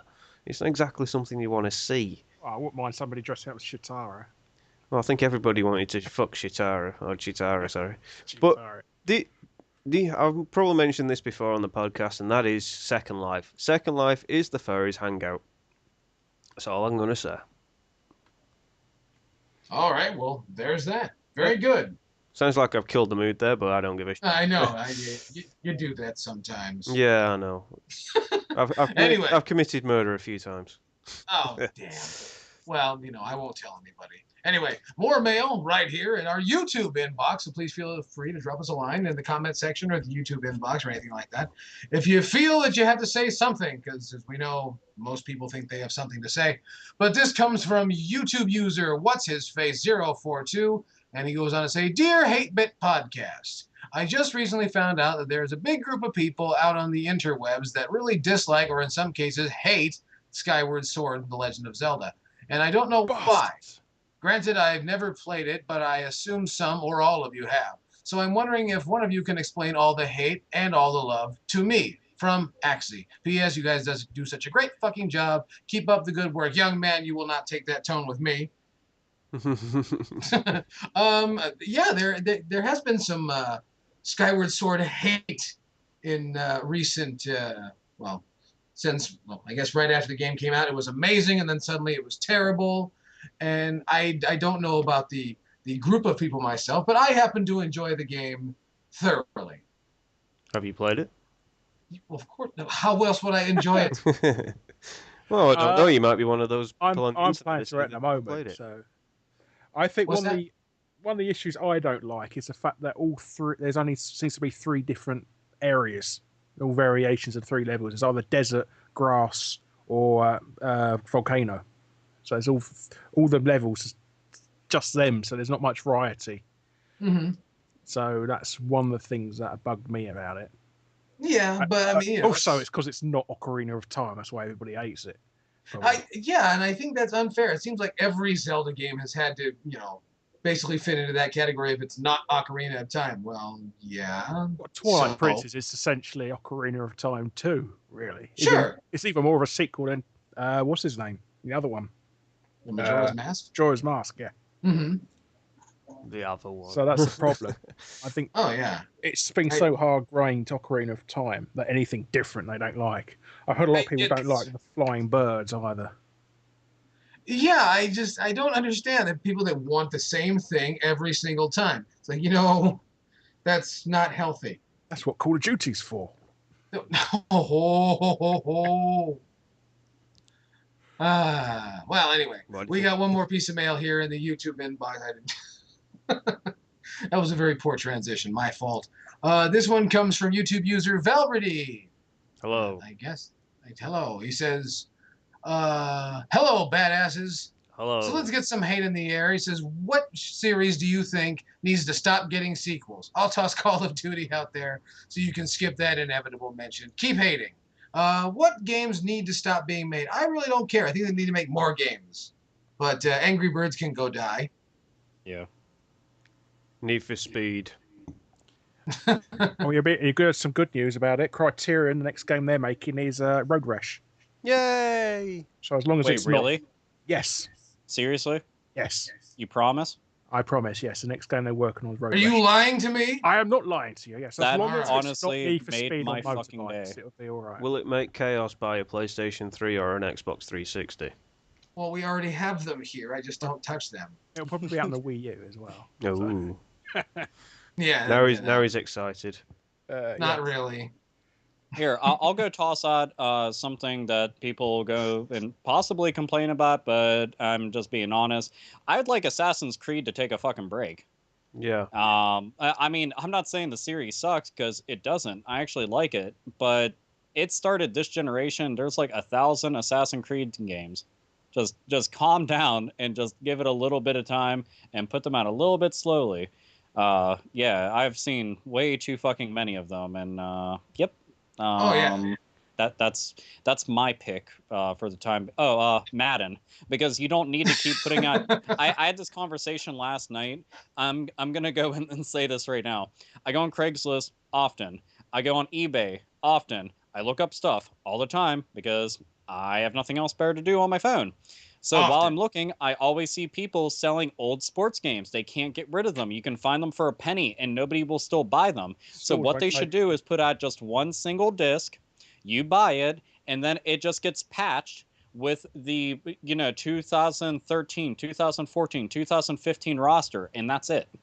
Because nobody's buying these fucking things. Or just make the games all digital altogether. That'd be fucking super too, because their resale value is negative. You would have to be fucking paid to take home the game. Oh, but people buy them for the extra box. Don't Yeah. they? You always hear he's unboxing people. Well, that's very true. Yes, because it's cheaper to buy. Here, buy this and throw most of it away. I can't stand seeing an unboxing for a sports title. I really can't. I don't see Especially if it's a regular edition. A regular Dude, edition, yeah. Why do people do? I've seen people unbox just the game. I'm talking like it's just a disc and just a manual. There's nothing there. You gotta be like, why don't you just start unboxing TV dinners? I don't fucking understand. Even those what have more than 2 compartments. Like I understand the point to unboxing something that's like a collector's edition or limited edition that contains a bunch of content and things of note and value that you won't find regularly in everyday games. But what the fuck? That shit's just silly and confuses the living fuck out of me. I don't know about you, but I'm going to start unboxing TV dinners. That sounds like a good idea, actually. Cool. next time you go shopping to the supermarket. That's going to be like a new YouTube meme. Watch. And right now we're having the Hungry Man dinner featuring a Salisbury steak and cornbread. Cornbread? Oh, I'm some cornbread. I don't know, man. I want the fucking turkey TV dinner right now. That shit sounds awesome. Put your hands on my cornbread. There will be consequences and repercussions. Yay! Repercussions. Repercussions. Anyway, sounds like a drum kit. Repercussion drum kits. You know, if you want to talk about series that need to take a break, I really want The Legend of Zelda to take a break. Just one comes out every 6 years. It's not that much of a yearly update. What's that? I said one only comes out every 6 years. It's not too common. It just seems like it was building up for a while because they were coming on the DS and then on the 3DS and so on. Everyone wants more remakes on the 3DS. No, and I've got one that's going to piss you off. What's that? Mario. Every year there's a Mario title. Well, Mario can't though. That's he can take a rest. He can take a rest for a year or so. He did, and look what happened. They lost money. So.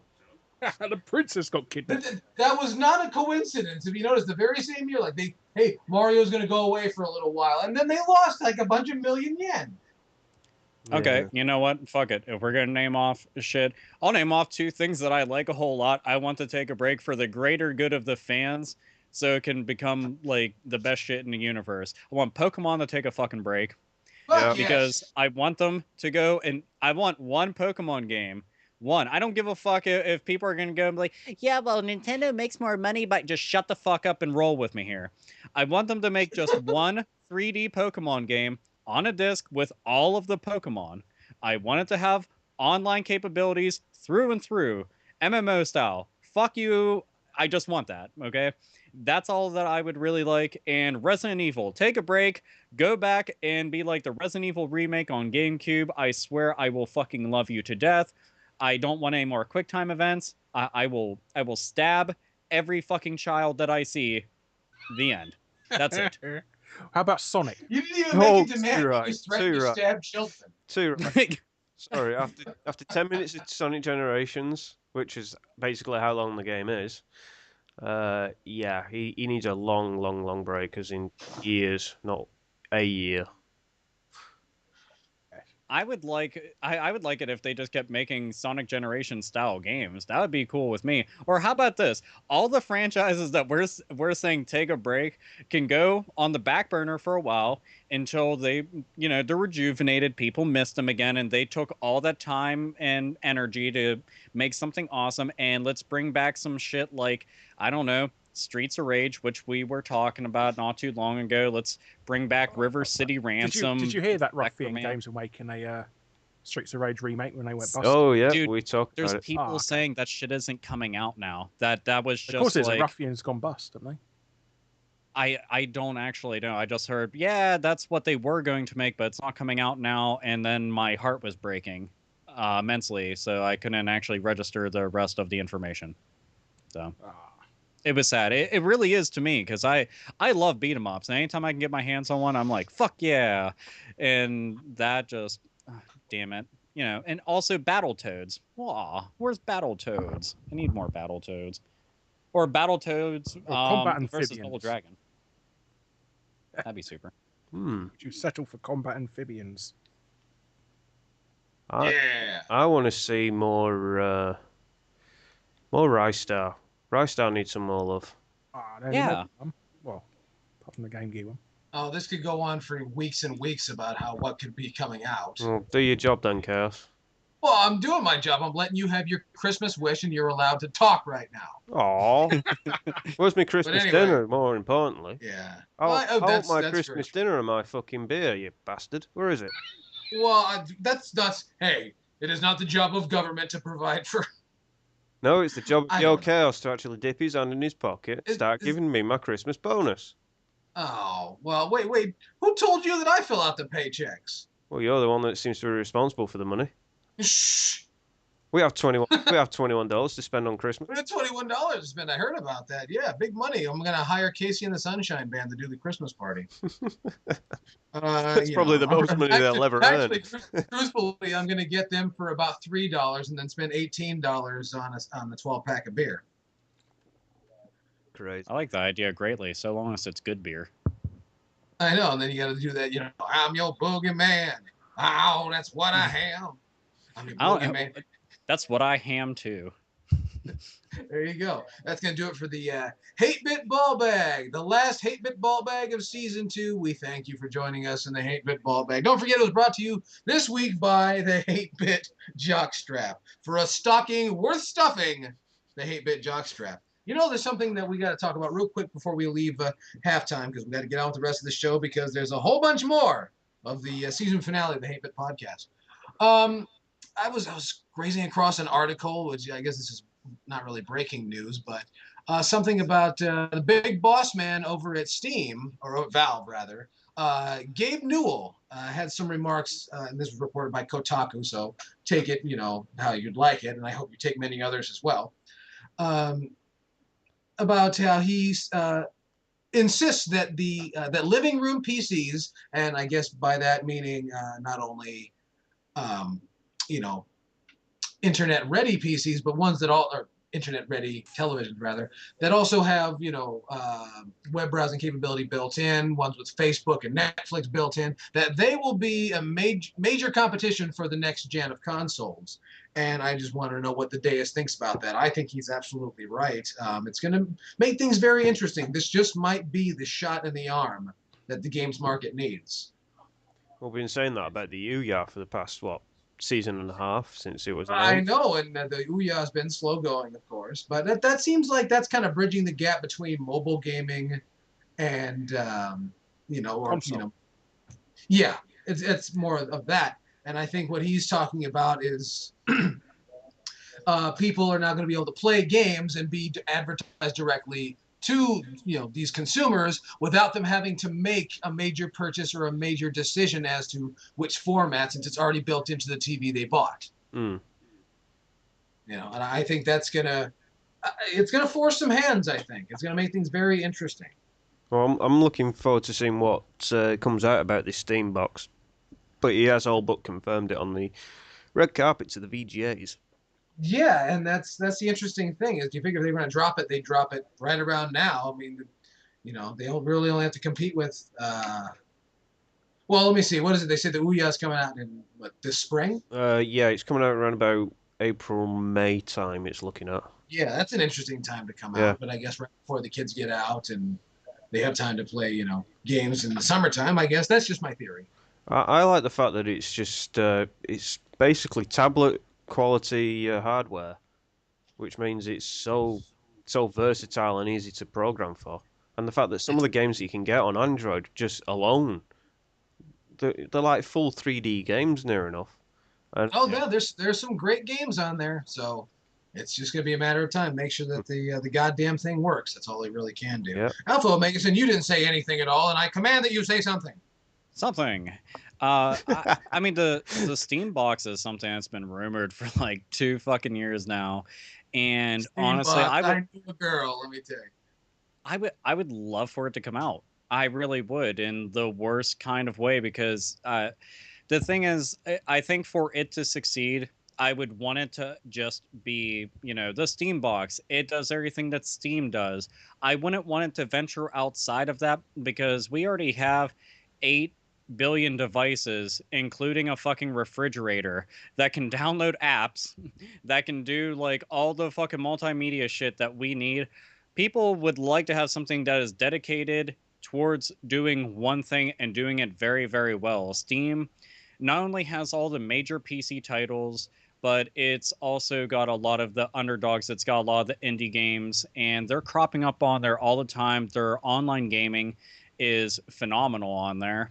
I really like it. Plus, they have amazing sales on there. Like if you saw the THQ Humble Bundle, that was really fucking awesome. You got all the THQ games for next to nothing, and the proceeds could go to charity on top of that. That's fucking killer.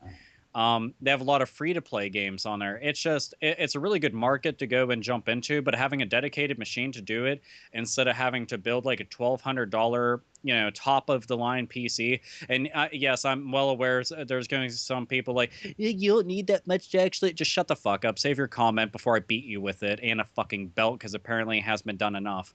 But it'd be nice to have a machine to actually do that. The only downside to it is that for it to go and hit the mainstream market, it's going to confuse the shit out of the everyday asshole who isn't well versed within PC gaming. That's going to be like, well, this version has this graphics capability. This one has this much RAM. This one is this fast. This one has this kind of a processor. And I mean, you already have people confused just about fucking like hard drive space, let alone something like this. So they'd have to take it slow, but I would love to see it because I think they'd be a big time contender. And well, the more competition, more options, the better for us.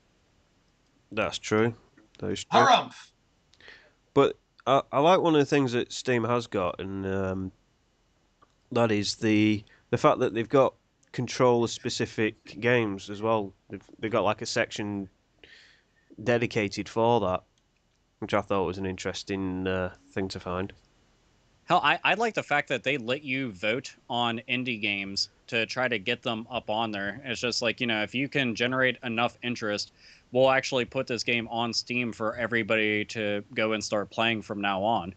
That to me is really awesome. I mean, you don't see Nintendo, Sony, or Microsoft. Well, Microsoft sort of with the Xbox Live Arcade and everything, but Sony and Nintendo don't really do much like that. And with Android and iOS, trying to get an indie game noticed on there is very, very, very, very difficult to do. And if you read any fucking blogs on indie game developers who have been failing on both platforms, you'll understand, because it's such a gigantic market and it gets swamped daily with new titles. So yeah, I like Steam. It's pretty cool. A dedicated machine would be awesome because Valve kicks fucking ass. Valve has always kicked ass since the late 90s, in my opinion. As long as it's not the Phantom all over that game. Oh no, the Phantom is just a fucking case with a light bulb, which is hilarious because I'm not exaggerating. When they did finally show off a unit of the Phantom, somebody found out that all that was inside was a light bulb. That was it. There was no guts. There was nothing. It's just a shell with a light bulb. And what sort the of only graphics thing that processor does this light bulb have? I think it's bayonet cap. It just works off. Was it a 100-watt light bulb? I like to think that was a soft white light bulb. Would it play Crisis? It depends on how hard you throw it. But it just how much it RAM is this light bulb? Did you see the mouse and keyboard that came out of that? That's like the only thing that came of it. Like they had a mouse and a keyboard. Selling them, weren't they? Prototypes. Yeah, well, they sold those officially because apparently the design on them was really nice. I thought it looked like utter shit, especially compared to like the keyboard and mouse setups that you can get right now. But apparently it was good enough, and I think it was the only physical thing that they built other than the case to put the light bulb in. So, but yeah, Phantom failed, but luckily all this other stuff isn't. And if Valve decided to go and throw their hat into the market, they're a serious contender. Steam is a recognized and valued brand amongst gamers and is something that a lot of people actually haven't gone to try yet because they might not have a PC that's up to par, or they might not want to bother trying to have one when they could just get a console. So this would be a good way for them to try to bridge that gap between PC gaming and console gaming and really just get some shit started. And it would also make the console manufacturers think differently and approach things differently. So I'm just all for the idea.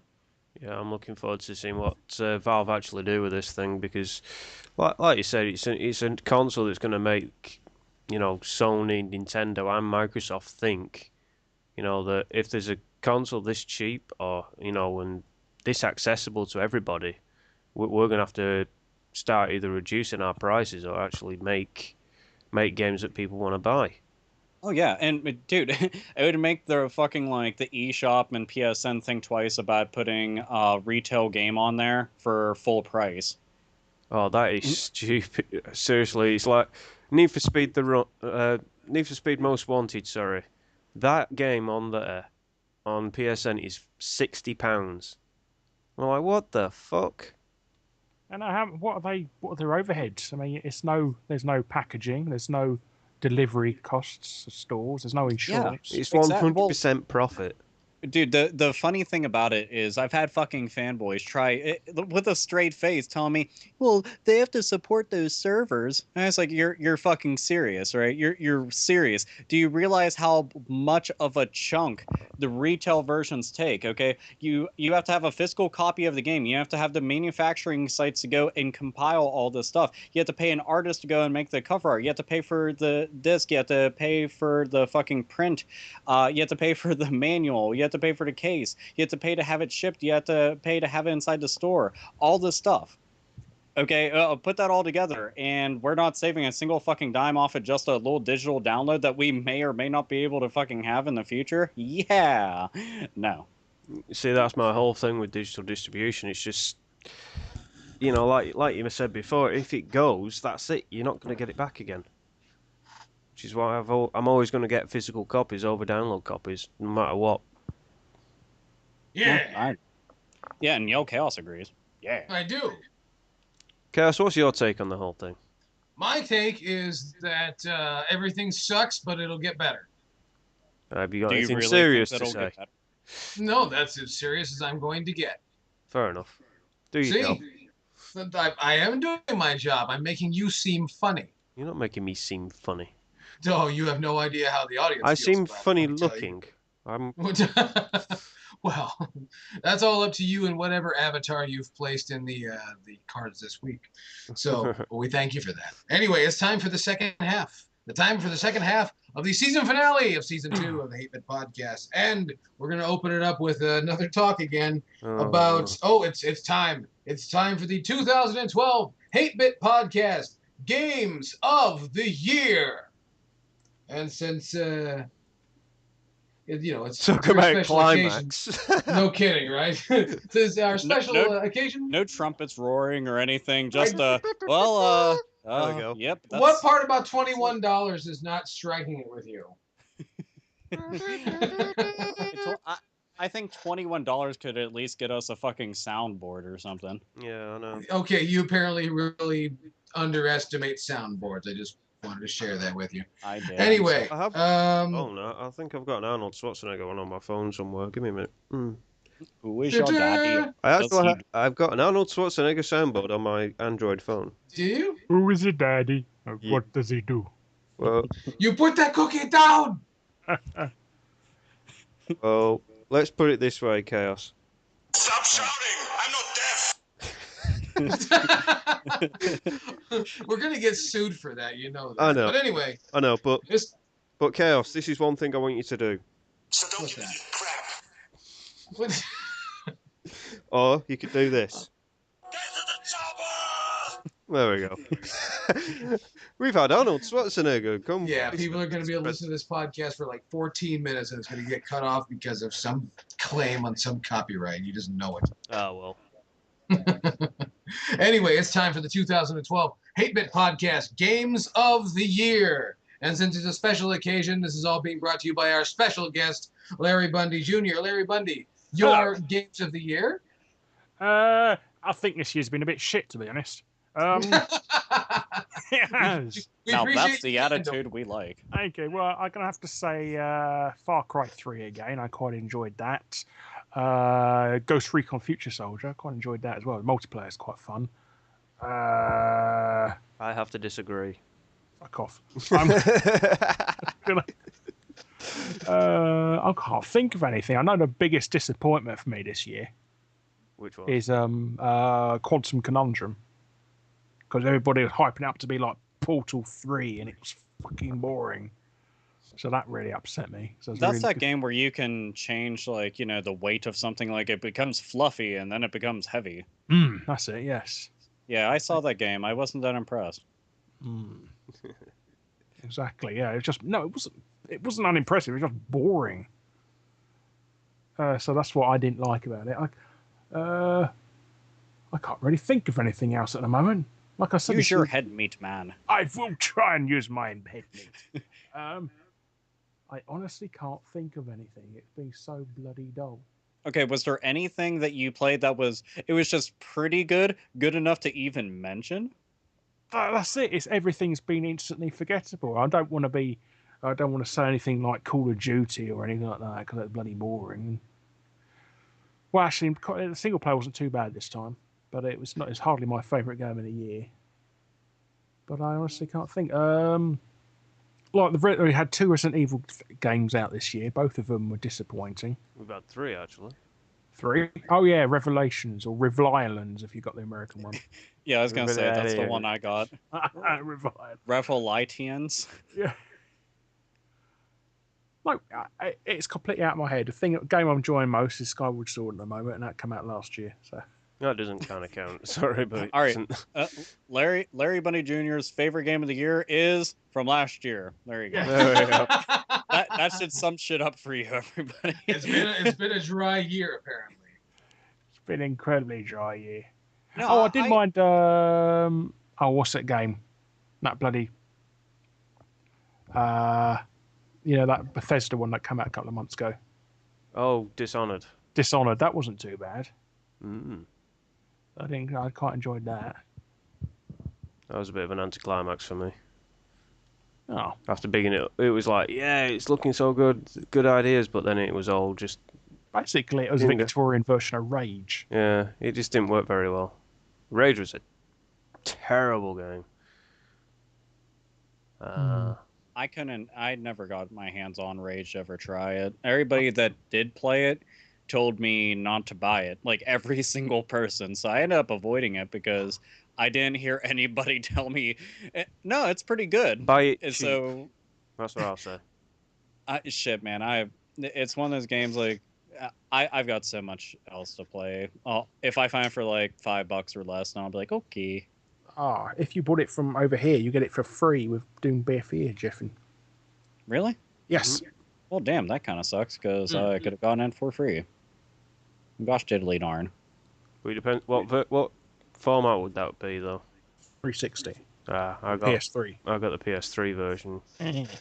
Yeah, I got the PS Tree version as well. PS Triple. Yeah, the PS Triple. I can't believe people actually said that and legitimately thought, man, that sounded really cool. Because no matter what, when I say it, I just sound like I should be beat up. Immediately, like, PS Triple, and it's like, attack that man, attack him now. It was a triple because it clearly wasn't a home run. Yeah. Oh, and they call it the PSX3 or the PXX2. That annoying. Dude, I always thought PSX sounded way fucking cooler. To me, that just sounded absolutely badass. I was like, PSX, that sounds amazing. But they could save that for PlayStation 10, where it's like injected into your dick hole or some shit. I have no fucking clue.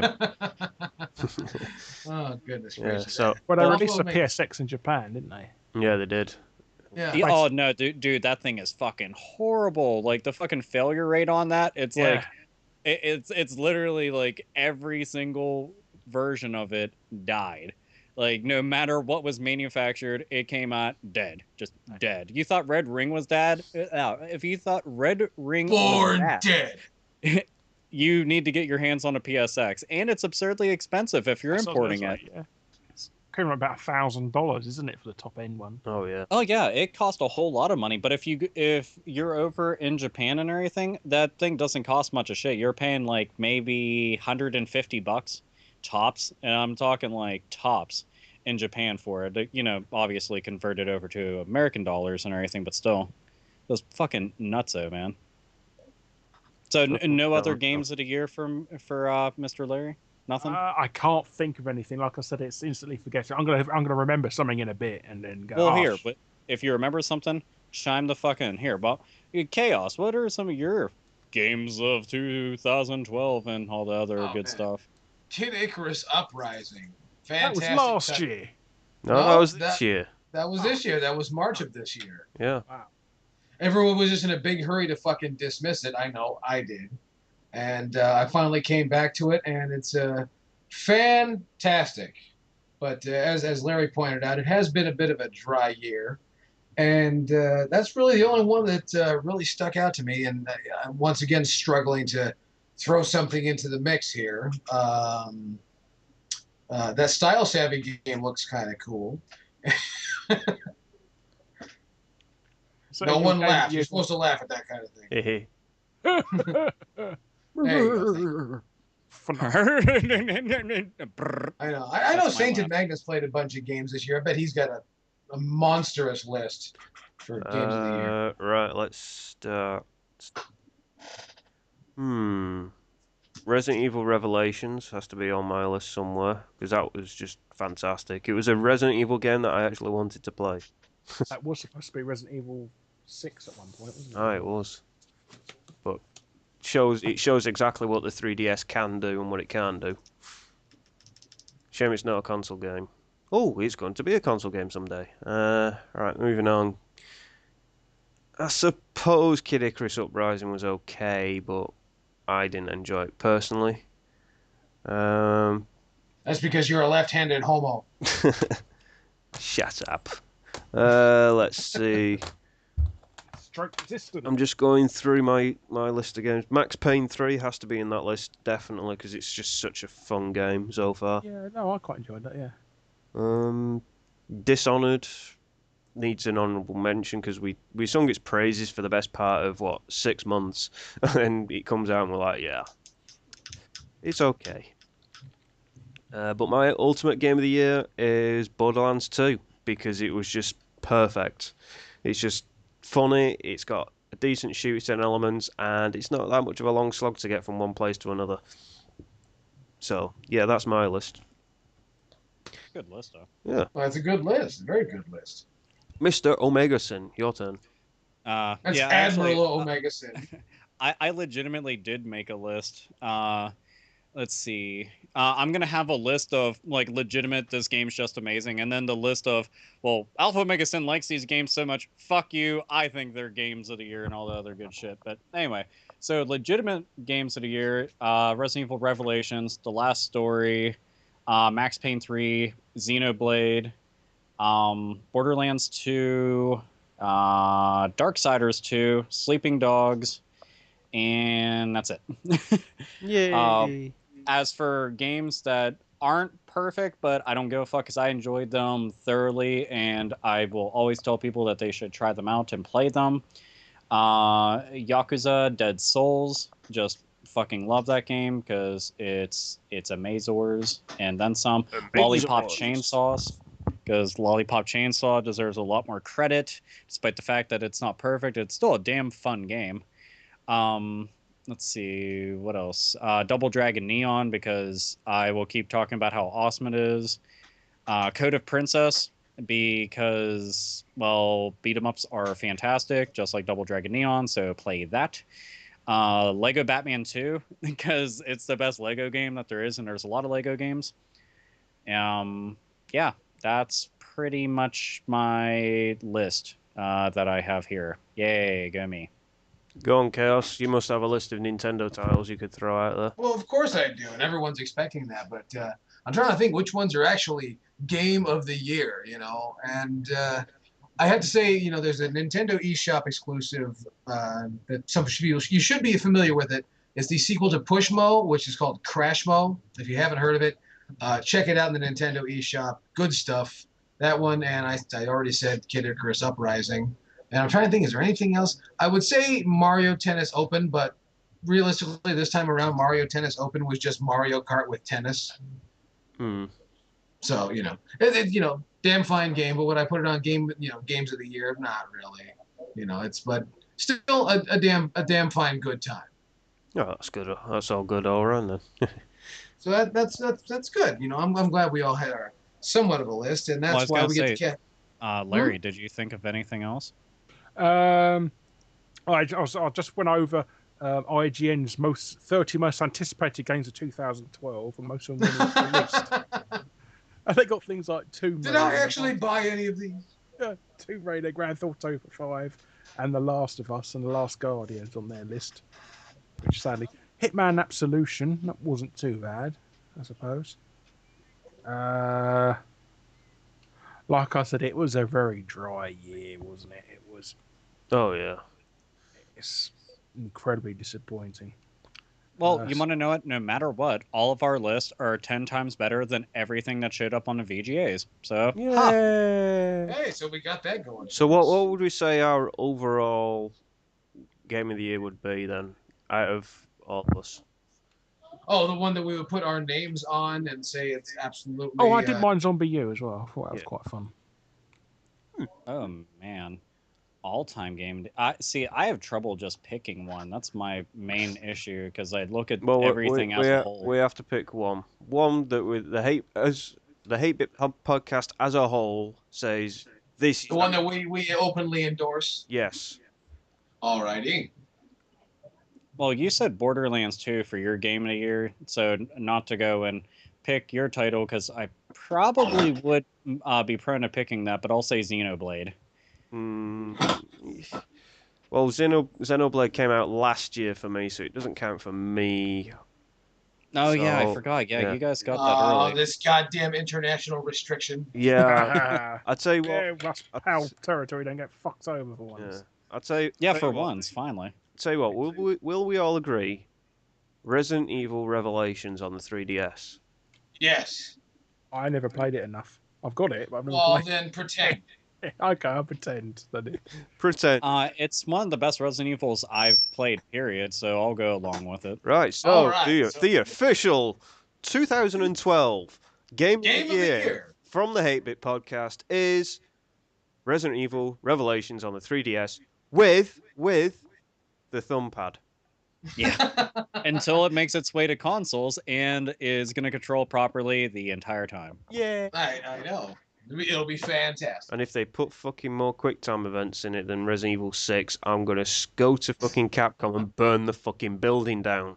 There we go. Hey, careful what you say. Yeah. I know, it's a death threat. I'm going to commit mass genocide. Now you said death. This is just getting worse and worse. I know, death at Christmas. Death at Christmas, Black Christmas this year, 2012. So that's going to do it for Games of the Year. But now we get to talk about something which we've been kind of foaming at the mouth for a little bit, and that's our most anticipated games of the year 2013. And yeah, it looks like 2013 might be pretty good. I'm not going to make any predictions, but I'm looking forward to Luigi's Mansion 2 on the Nintendo 3DS. I cannot wait for this game. I cannot wait. Make that two of us, mate. Oh yeah, I was going to say make it 3 of us. Make it the entire cast. Fuck it. There you go. Yeah, everybody can't Words wait in my for mouth. Mansion. Mario. Mario. Oh, But wow. there's other stuff on the horizon, though. I mean, boys, what are you guys looking forward to? Bioshock Infinite. Oh, There you go. that's a heavy hitter right there. I'm going for surprisingly a Sony exclusive, The Last of Us by Naughty Dog. That looks fucking amazing. Mushroom zombies. I know, it's going to be cool. It looks very cool. I can't wait to get my greasy mitts on that game. I have so many fucking games that I'm looking forward to. I mean, you guys actually named off a couple that I have, but I'll name one that which always brings up a couple chuckles. Bayonetta 2. I'm not saying anything. I'd just like to say that now. I'm not saying anything. Even despite you better not say anything. Despite the fact I have not seen anything for it, Bayonetta is one of my favorite action games ever. It's fucking amazing on every front. So a sequel, fuck yeah. Let's see, Ace Attorney 5. I'm looking forward to that. Yakuza 5. Ni no Kuni. Yep. I was gonna say Ni no that. Kuni's gonna be, dude. That game just looks so fucking awesome. Like every little part of me is just screaming out, "This is how you felt when Lunar 2 was coming out," and I'm like, "Yeah!" So I feel like a little kid again, being excited about something, something that nobody seems to pay attention to, and I don't know why. But Sly Cooper 4. I'm really looking forward to that because I liked Sly Cooper games. Devil's Third. That game hasn't been getting a lot of publicity for some reason, but it deserves it because it looks fucking cool. And How about I don't know. Aliens, Colonial Marines? Oh, I'm waiting for that one. Yeah, that looks very cool. I'm waiting for that one. I'm waiting for another one. What was it called? Fucking hell. Oh, the new Tomb Raider I'm actually interested in because that looks interesting. Yeah, it looks a lot better than half the shit that they put out later on in its life cycle, except for the very last one, the one with like the camera way up high. Damn, I can't remember the name of it now. It's a downloadable only game. Oh, yeah, I know the one you. Cradle, is it Cradle of Life? That's a film. That's a movie. Oh, okay. God, what the fuck is the name of that game then? Well, put it this way, that game I liked a whole lot, despite the fact that it was like a far, far, far departure from Tomb Raider. But the new one looks amazing and really violent. Never thought bow and arrows Guardian of looked so Light. cool. Yeah, Guardian of Light. Thank you. Metro Last Light is another one I'm looking forward to. That was the one I was trying to think of. I believe we got another. I think we got another Sony one on the way. I'm trying to think what it's fucking called. Cool. Deadpool. The Deadpool game I'm looking forward to quite a bit because I like Deadpool comics and Isn't there supposed to be a movie of that coming out? They've been fucking working on that forever. I have no clue. It'd be a lot better than Ryan Reynolds pretending to be the fucking Green Lantern. So anything would be better than Ryan Reynolds being the Green Lantern. Yeah. I think anything would be better than Ryan Reynolds, personally. Here's something I would like to take the Green Lantern movie and toss it inside of is Metal Gear Rising Revengeance. Silly name aside, it looks absolutely fucking badass as shit. Because I never thought at any point in my life I'd be like, yeah, Raiden looks cool. And something with Raiden, can't wait to play. And this, yeah, I'm seriously like foaming at the mouth to fucking play this game because they just look cool as shit. I'm sorry to piss on your chips, but that game is actually not that great. I don't even care. I really don't, because it's the only time that I'm gonna say that Raiden looks awesome. How important is it for you to control the game? How important is it for you to actually walk up to the game, pick it up, and control it, and actually properly control it? Pish posh, control? What do you mean? Yes, control is very important. Yeah, you're not gonna like it. See, I heard that. I heard quite a few people complaining about the control, but again, I mean, it's gonna be one of those things I have to get my hands on because a lot of people complained about the control in Lollipop Chainsaw, for instance. I controlled it just fine and still enjoyed it despite some of the fucking quirks in it. So, I don't know. It's just, if there's ever going to be something you'll be like really excited for, sometimes you look past all the bullshit, whether that's fanboy goggles or not. But I couldn't say in this case because I've hated Raiden with a fucking passion up until now. So yeah, now I want to take him out to a bar and get a fucking drink. Devil May Cry reboot's coming out in January. Oh, don't say that. Don't say that to Alpha. He's gonna blow. He's gonna blow. He's gonna blow. I'm gonna blow a load through the fucking game and impregnate it. I truly could not give a shit less about that because the fucking company making it are a bunch of fucking cocknobs, and Capcom even thinking it was a great idea to go and reboot Devil May Cry after the 4th installment was just silly because that was a really fantastic game, despite the fact that the 3rd one is still superior. But yeah, whatever. The 3rd one was superior. Nero needs to fucking jump off a bridge. Yeah, I really didn't need him around. I was fine with just Dante running around being awesome with his pizzas, sundaes, and bitches on each arm. But I don't know. In the new one now, just everything looks silly. But I am hoping that apparently, let's see, that I got to see some of the story that's supposed to be pissing everybody off, and yeah, the fucking narrative just went straight out the fucking window. So that ought to be a joy for everybody to experience. Oh, I can't wait. I'm hoping that it fails miserably. I just want to laugh. That's all I want. Just one good fucking chuckle. I'll tell you an interesting fact about me. I was the company who's making the new Devil May Cry game. Their Ninja Theory, their first game, Kung Fu Chaos. I was hired as a character artist for that game as well. Really? Ooh. Yes. But yes, it didn't go through. They didn't like the designs I was doing, so I didn't carry on. So Don't blame. See, so yeah, they're douchebags. yes, they are douchebags. Fuck them. See, on two fronts. You know what game I'm just dying for, and I'm sitting here and I just can't wait to tell you about, is Rayman Legends on the Wii U. Yes. This game is, I guess, coming out in February. The game looks fucking intense. Myself and Mrs. Yelchaos says, "Wait, you're buying this fucking game?" And I said, "Yes, dear." And we played it at Best Buy a little while back, and oh my goodness, it is fucking amazing. Oh, dude, it just the music. Like, did you do the running stages with the music and shit? Yes, where it See, becomes a rhythm game. Yeah. Here's the thing: Rayman Origins is one of the best platforming games ever. Ever. It's a platforming game, and they give you water slides. That's the only way platformer games could get better. Yeah, it's extremely fucking cool. But when I saw, okay, the graphics for Rayman Origins are already amazing to begin with, but Rayman Legends, they somehow made it look better. Stellar. Yeah. Like, it was just fucking awesome. I mean, that's the only thing I've gotten to play on Wii U so far, because I don't own one yet. But it was so fucking awesome. Yeah, my wallet's the main excuse. That and the holidays. The fucking holidays. Damn fucking holidays. Damn people I give a shit about and want to buy them things. Damn them. Yeah, what a bunch of fuckers, right? What else are you looking forward to coming out for the Wii U? The Wii. I'm really excited for Pikmin 3, and I don't know why. Did you like the first two?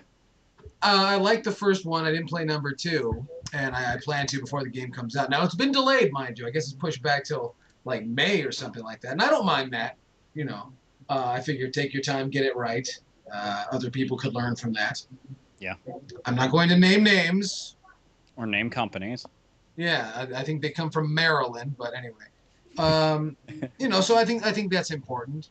But yeah, a lot of cool stuff. Oh, Fire Emblem Awakening. I'm not really into RPGs at all, but I find that this really piques my interest. I don't know why, but I'm very excited to play it. I'm glad that you're playing an RPG. Aren't you proud of me? Yeah. I am quite. Yes, you have to read.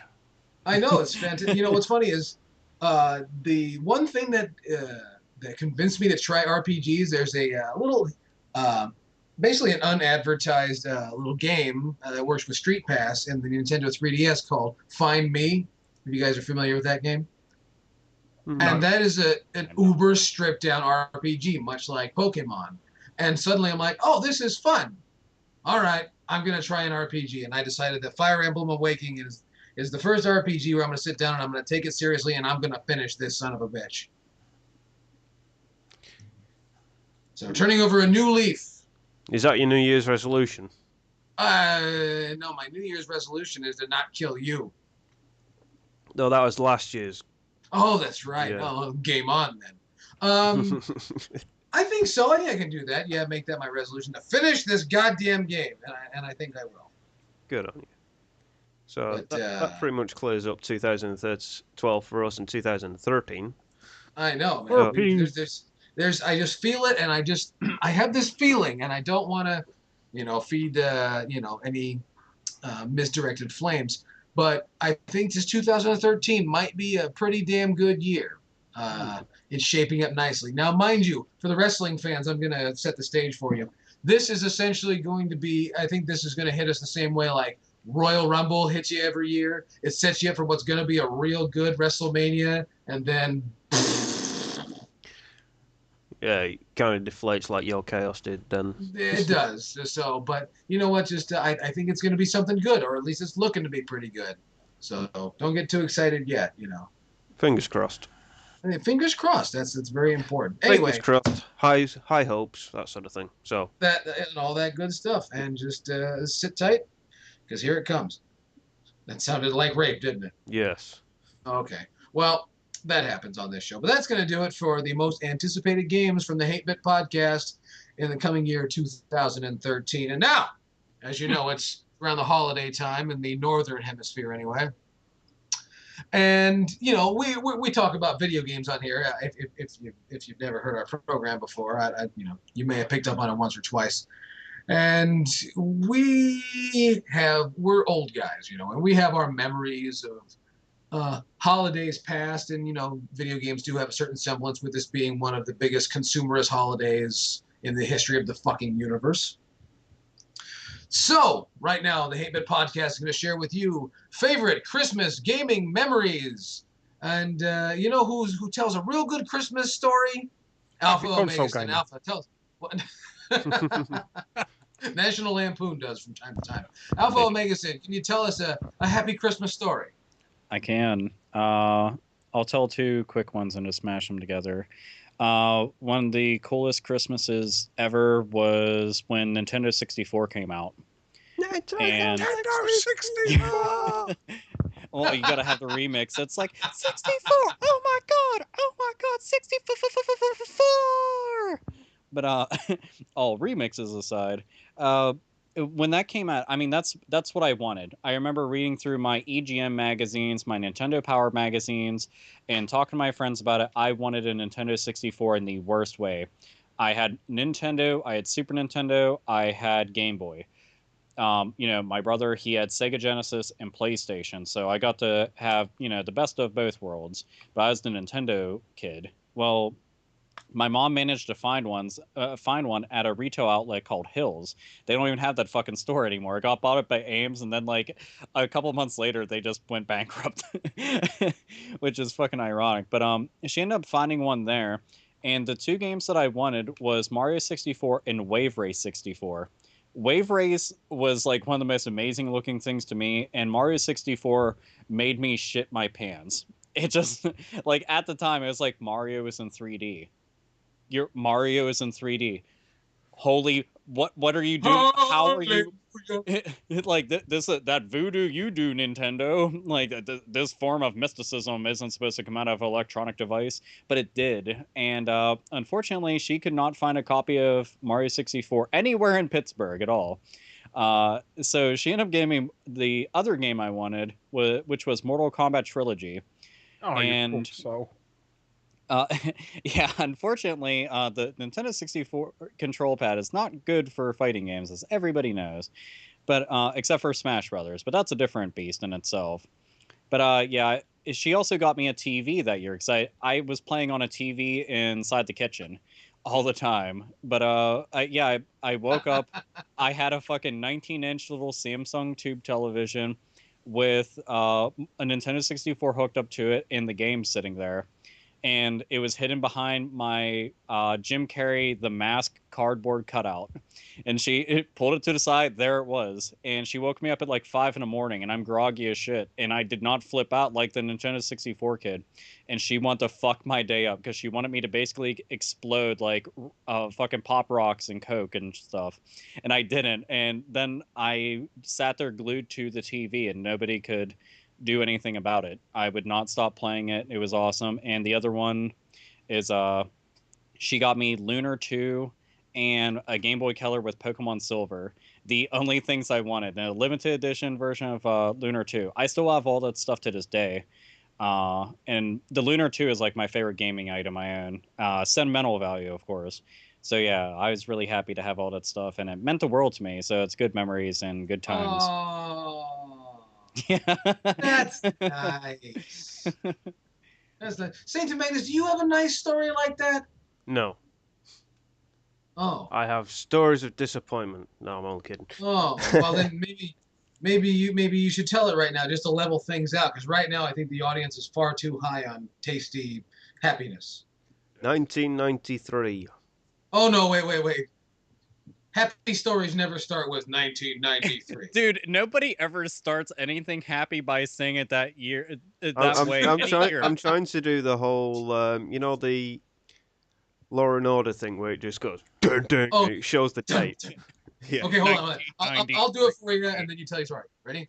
Dun dun. 1993. There we go.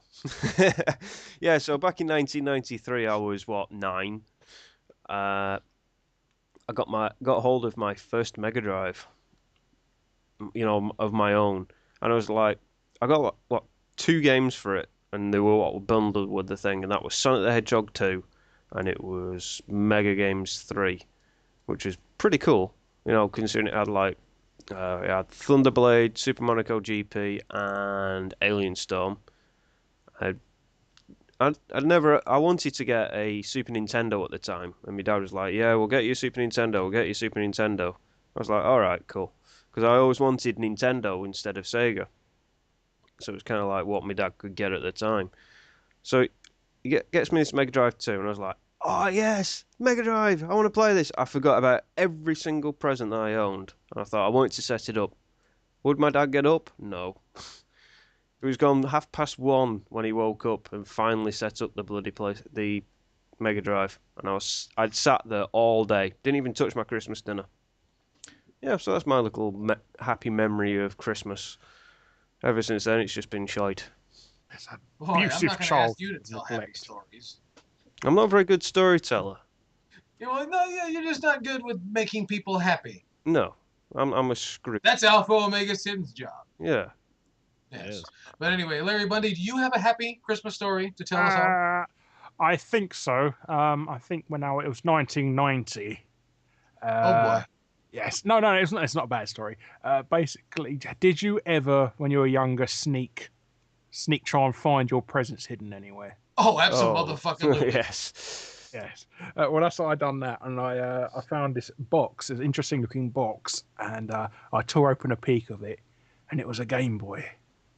And I thought, oh yes, it's what I really wanted. I wanted a Game Boy for Christmas, and come Christmas Day, my parents had noticed I'd opened tore the corner over it and knew what I was going to get, so they hid it a whole of Christmas. So I got all depressed that they didn't get me it until right at the last moment when it was hidden behind the curtain. I got you it, and that's my main Christmas I remember. And also I remember getting a Master System one year because they gave me a pamphlet, and I just read it over and over and over again, studying it like in depth, because you always do that, don't you, when you're a kid, when you like advert or something, you find an advert or a pamphlet or something for a new console, and you'll just look at it over and over again for hours on end. I always remember that for the Master System. So yes, that was another Christmas. Oh, see, that's a nice story. I wish I Yes. had a nice story to tell, but I don't. So I'm going to tell you. Jewish. I know. I wish we had We'll find a happy way to cap this off, but I can tell you 2 stories real quick, much like Alpha Omega Sin did. This is actually a really short story. I remember Christmas. I wanted to say this was like 2000, or no. This is probably like 1998, and I think I was like 15 years old, and I'm just lying in my bed, thinking about what I want for Christmas. My mom cruises into the room. Maybe I told you this story once before, and she says, "Hey, David's getting a PlayStation. You want a game?" Not, "Darling, what would you like for Christmas?" or anything like that. Just, "Hey, he's getting something. You want something to play on it?" And that's when I asked for Resident Evil 2, and then they rented a copy and wrapped it for me. And then we had to take it back. So, but it's a bummer, right? But everyone knows that story. But the other story I wanted to tell you, this was Christmas, I think the very next Christmas, and we were all over at my aunt's house. And for those who know the general area I live in, Corona, California, and we went to stay there. And coming from this is my dad's side of the family. They like to open the presents at fucking midnight. I hate that shit. So I had to sit up with my annoying ass cousins, and I was playing Bust a Move 2 on the Nintendo 64. And I was ruling. And I was having a good time. The time was just passing by, and just waiting, and I was ruling, and I did very well. And then went downstairs, and it was Christmas time. It was time for opening the presents. And I couldn't believe it. I couldn't believe it myself, even if you told me it was going to happen. And no one bought me anything. Oh. Nobody remembered to get me anything. Not even my folks. Oh.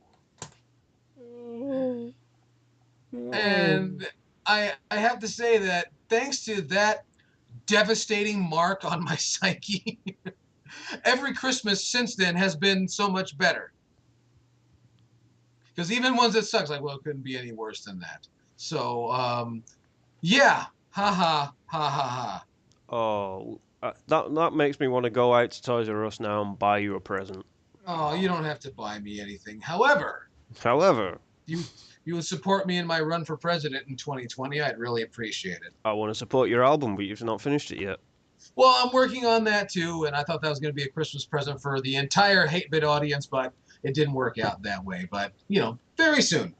Anyway, those were Christmas gaming memories, and I think it was fantastic and a great way to close the podcast. But now it's time. Oh, yes, it's time for your favorite part, my favorite part. That's right, the great big rant. And because we got a special guest today, our rant is being piloted by the mighty Larry Bundy Jr. Hello, yes. Well, you want to hear my rant, do you? Yes. Yes. Well, my rant is a recent thing with Nintendo, with Europe. What they're doing is any 18 rated game, so adult games, you're not allowed to download them or watch the trailer of them unless it's after 11 p.m. until 3 a.m. A 4-hour fucking time. Yes. Time window to watch or play, download a game. I was not aware of this. Wait, that's any time? Yeah, you're not allowed to Even for download. people who are adults?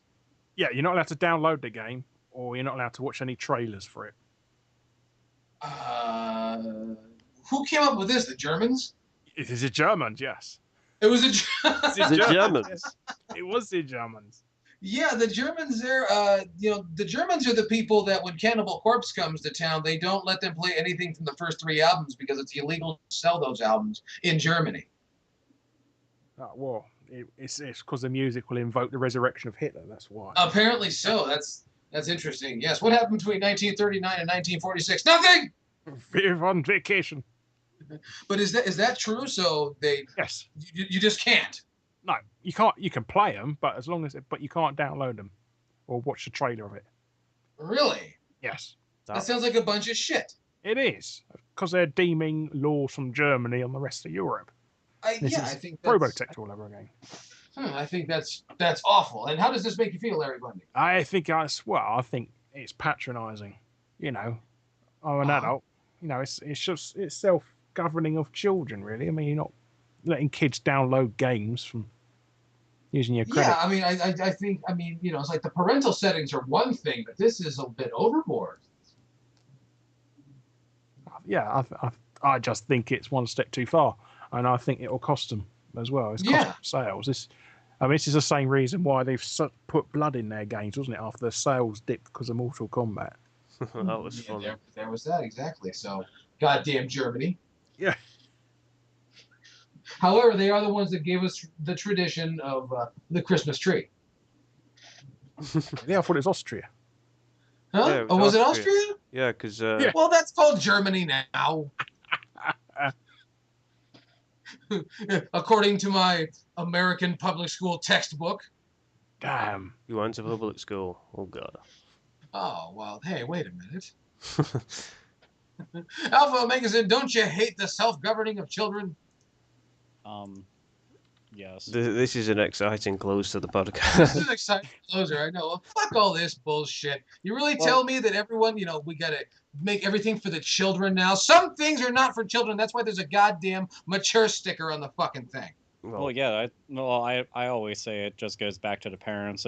If you're buying it for your kids, shouldn't you know what the fuck is in it? And you can say, well, I didn't know, because that just means you weren't paying attention. So.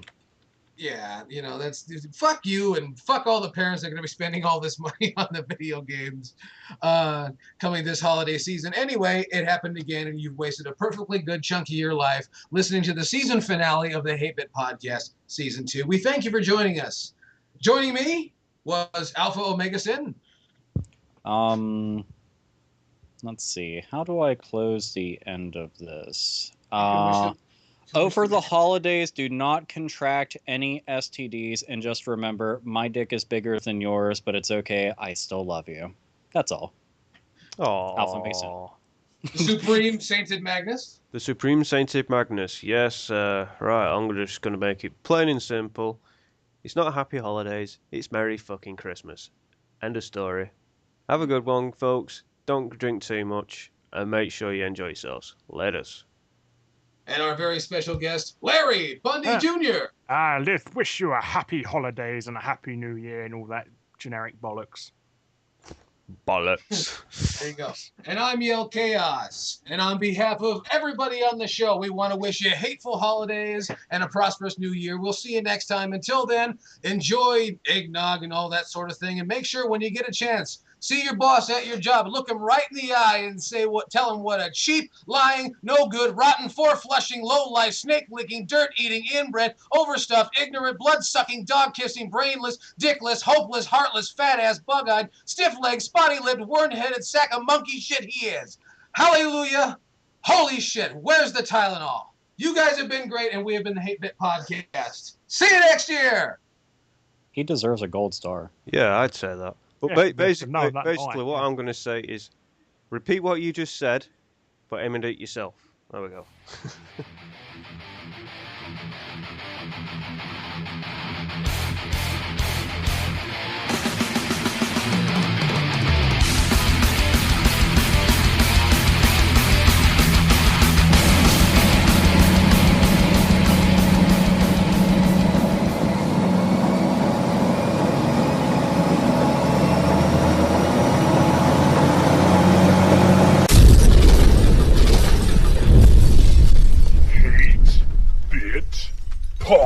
Is everybody here? Oh yes, it's recording by the way. When you said that. Okay, well shit. that's all. What do you think? You're wasting tape or something? Yeah, I'm wasting hard drive space. I'm You have to get the wasting razor blade out.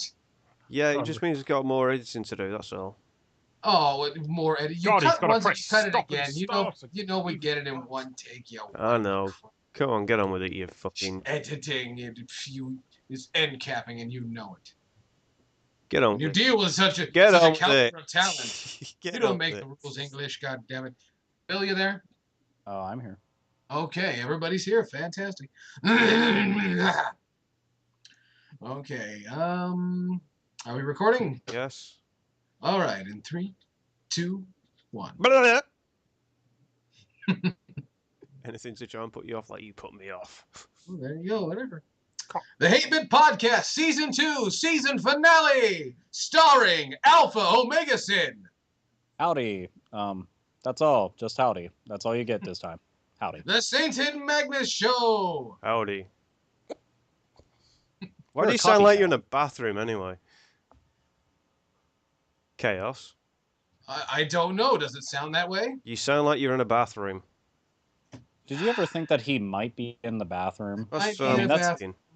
Kill two That's birds with one just stone. discriminatory to people and that podcast. decide to do podcasts inside the poop room. It's diarrhea coming out of both ends. All right, cut. Start again. Oh, that is gold. That's staying in. No, it's not. It's only because we You can said. do an outtakes, can't you, for the Christmas special? Yeah, What? I'll put it on the end.